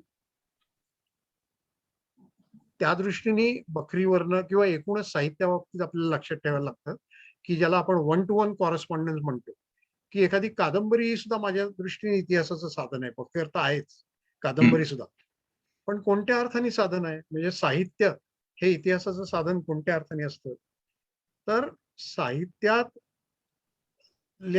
घटना जशाच्या तशा प्रत्यक्षात घडल्या असं जर आपण त्याचा अर्थ लावला तर ते चुकीचं होईल, ते काल्पनिक असतं. पण ज्याला कसं असतं की घडलेल्या घटनांसाठी आपण काही काही वेगवेगळे आर्काइव्ह मधली कागदपत्र पाहतो, शिलालेख पाहतो, आज्ञापत्र पाहतो, हे आहे. पण नुसत्या आर्काइव्ह मधल्या कागदपत्रांनी समाजाची मानसिकता आपल्याला कळत नाही. ज्याला आपण युगमानस म्हणतो, स्पिरिट ऑफ द एज, ते कागदपत्रातून सगळ्या म्हणजे शासकीय कागदपत्रातून मिळत नाही. ते कुठे मिळतं, ते साहित्यात मिळतं. आणि म्हणून कसं आहे की साहित्यातल्या घटना ज्या आहेत त्या काल्पनिक असतील, पण साहित्यातलं वातावरण जे आहे ते मात्र वास्तवाचं दर्शन घडवतं. आता ते कमी जास्त असतं एखाद्या कलाकृतीत, पण ते आपल्याला तेवढा विवेक असतो की श्रेष्ठ कलाकृती कुठली. आणि म्हणून बखरीचं तेच आहे की बखरींमधल्या घटनांच्या नोंदी चुकीच्या असतील, पण बखरींनी जे वातावरण, त्यावेळचं ऐतिहासिक वातावरण जे वर्णन केलेलं आहे ते बरोबर आहे. आणि ते वातावरण जे आहे किंवा त्यातल्या ती जी एक सामाजिक मानसिकता आपल्याला कळण्याच्या दृष्टीने त्यात जे मिळतं ते आपल्याला शासकीय कागदपत्रांमध्ये आणि आज्ञापत्रांमध्ये मिळत नाही. या दृष्टीने बखरींकडे सुद्धा साधन म्हणून पाहिलं पाहिजे, फक्त वापर काळजीपूर्वक केला पाहिजे. आणि हे सर्व साहित्यालाही लागू आहे. मी असं मानतो की साहित्य हे सुद्धा इतिहासाचं साधन आहे, फक्त आपण ते कसं वापरतो याच्यावर. होय होय. हे साहित्यातलं नाही, समाजाच्या मनाचं प्रतिबिंब साहित्यात असं तुम्ही म्हणाल, त्यातनं पटकन मला श्रीना पेंडसेंची लव्हाळी कादंबरी आठवली. त्याच्यात तुम्ही म्हणताय तसं की त्या मध्यमवर्गीय त्या सर्वोत्तम सरवटे, तो मध्यमवर्गीयातला ते कशी लोक राहत होते, त्यांची काय पद्धत होती विचार करण्याची, किंवा जीवनात त्यांना किती काय बदल स्वीकारायला लागायचे वगैरे, याचं त्याच्यात फार फार सुरेख वर्णन आहे. बरोबर आहे. थँक्यू. नाही, आणि म्हणून म्हणजे याच्यावरनं सहज नाही, आपण बोलत असला तर बोला, मग मी नाही नाही मध्ये मला तेवढंच ते आठवलं पटकन, तेवढंच सांगायचं होतं. एक फक्त उदाहरण देतो इथे. मी जेव्हा माझ्या विद्यार्थ्यांना कामगार चळवळीचा इतिहास, एक आर्थिक इतिहासाचा पेपर होता, कामगार चळवळीबद्दलचा एक हे होता टॉपिक, तो जेव्हा शिकवत होतो त्या आपल्याकडची कामगार चळवळ, त्यावेळेला तो इतिहास तर मी सांगितला, पण मी 3 कविता घ्यायचो आणि त्याही त्यांच्यासमोर ठेवायचो. कुठल्या 3 कविता? तर केशवसुतांची मजुरावर उपासमारीची पाळी, पहिल्यांदा मराठी कवितेत मजूर आला तेव्हा, 19व्या शतकातली कविता. नंतर मर्ढेकरांची नव्या मनूतील गिरीधर पुतळा ही कविता, आणि त्याच्या पुढे नारायण सुर्व्यांची कामगार आहे मी तळपती तलवार आहे ही कविता. तर मी काय करायचो, त्यांना सांगायचो असं की या 3 कवितांमधली 3 कामगार चित्र जी आहेत ही जी बदलत गेली, तर तुमच्या असं लक्षात येईल की कामगारांचं जीवन जसं बदलत गेलं तसतशा कामगारांच्या कवितेतल्या प्रतिमाही बदलत गेल्या. म्हणजे काय होतं की या बदलत्या प्रतिमातून सुद्धा आपण तो इतिहास वाचू शकतो. फक्त केवळ तेवढ्यावरनं आपण नाही वाचायचा इतिहास, पण ते सुद्धा एक इंटरेस्टिंग, फार उद्बोधक असं साधन आहे इतिहासाचं, म्हणून त्याच्याकडे पाहता येऊ शकतं. होय होय, निश्चितपणे. सुबोध, थँक्यू. पुन्हा एकदा दीक्षित सर, खूप खूप थँक्यू, खूप धन्यवाद.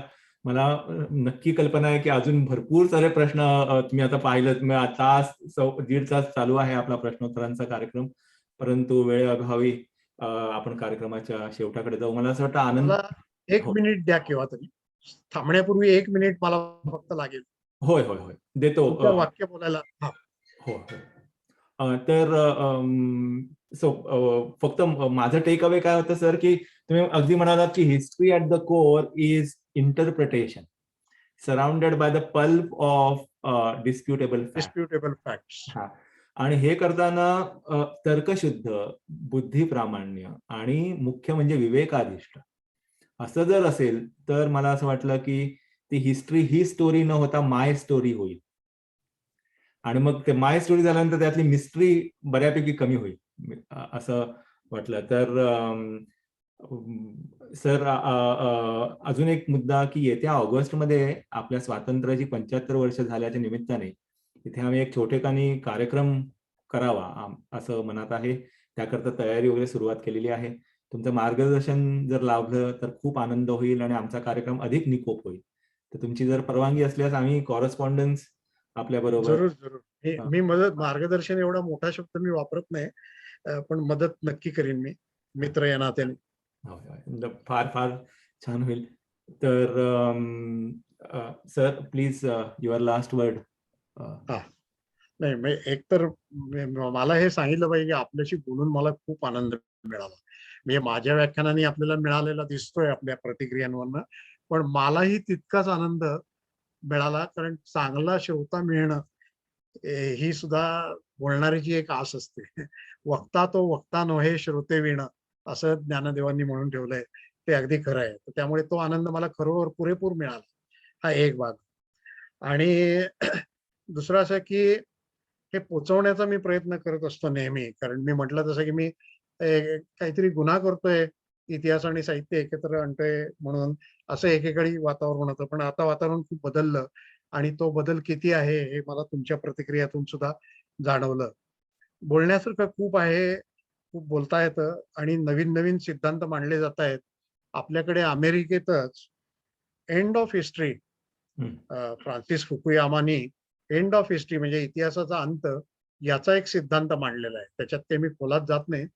पण मी गमतीने असं म्हणतो काही वेळेला, की जसं आपण म्हणतो ना, की अ, काय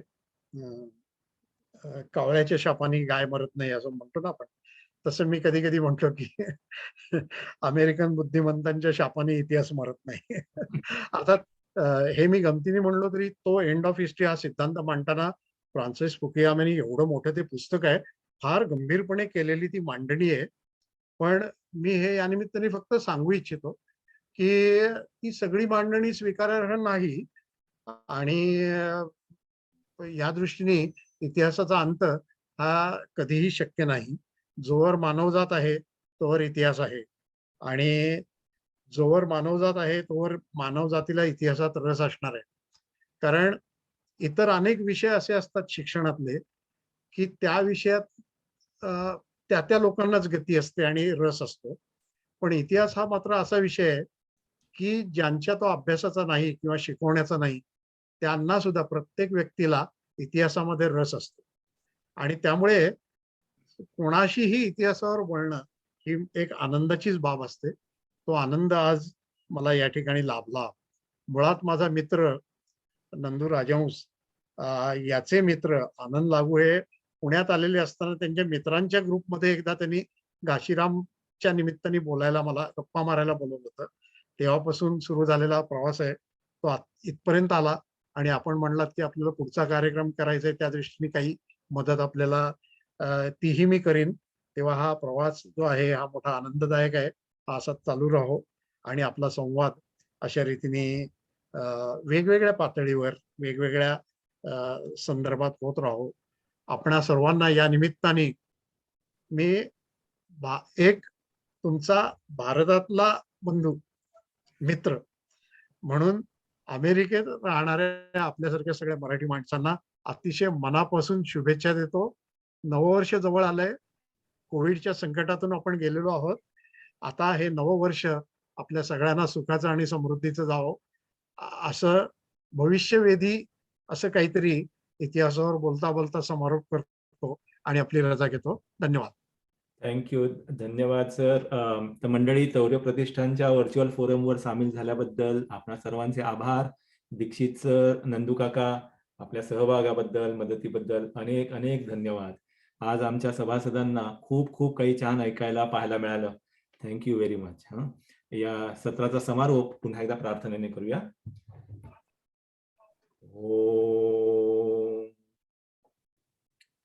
ओम सर्वे सुखिनः भवन्तु, सर्वे सन्तु निरामयाः, सर्वे भद्राणि पश्यन्तु, मा कश्चित् दुःखभाग् भवेत्. ओम शांति शांति शांति. नमस्कार.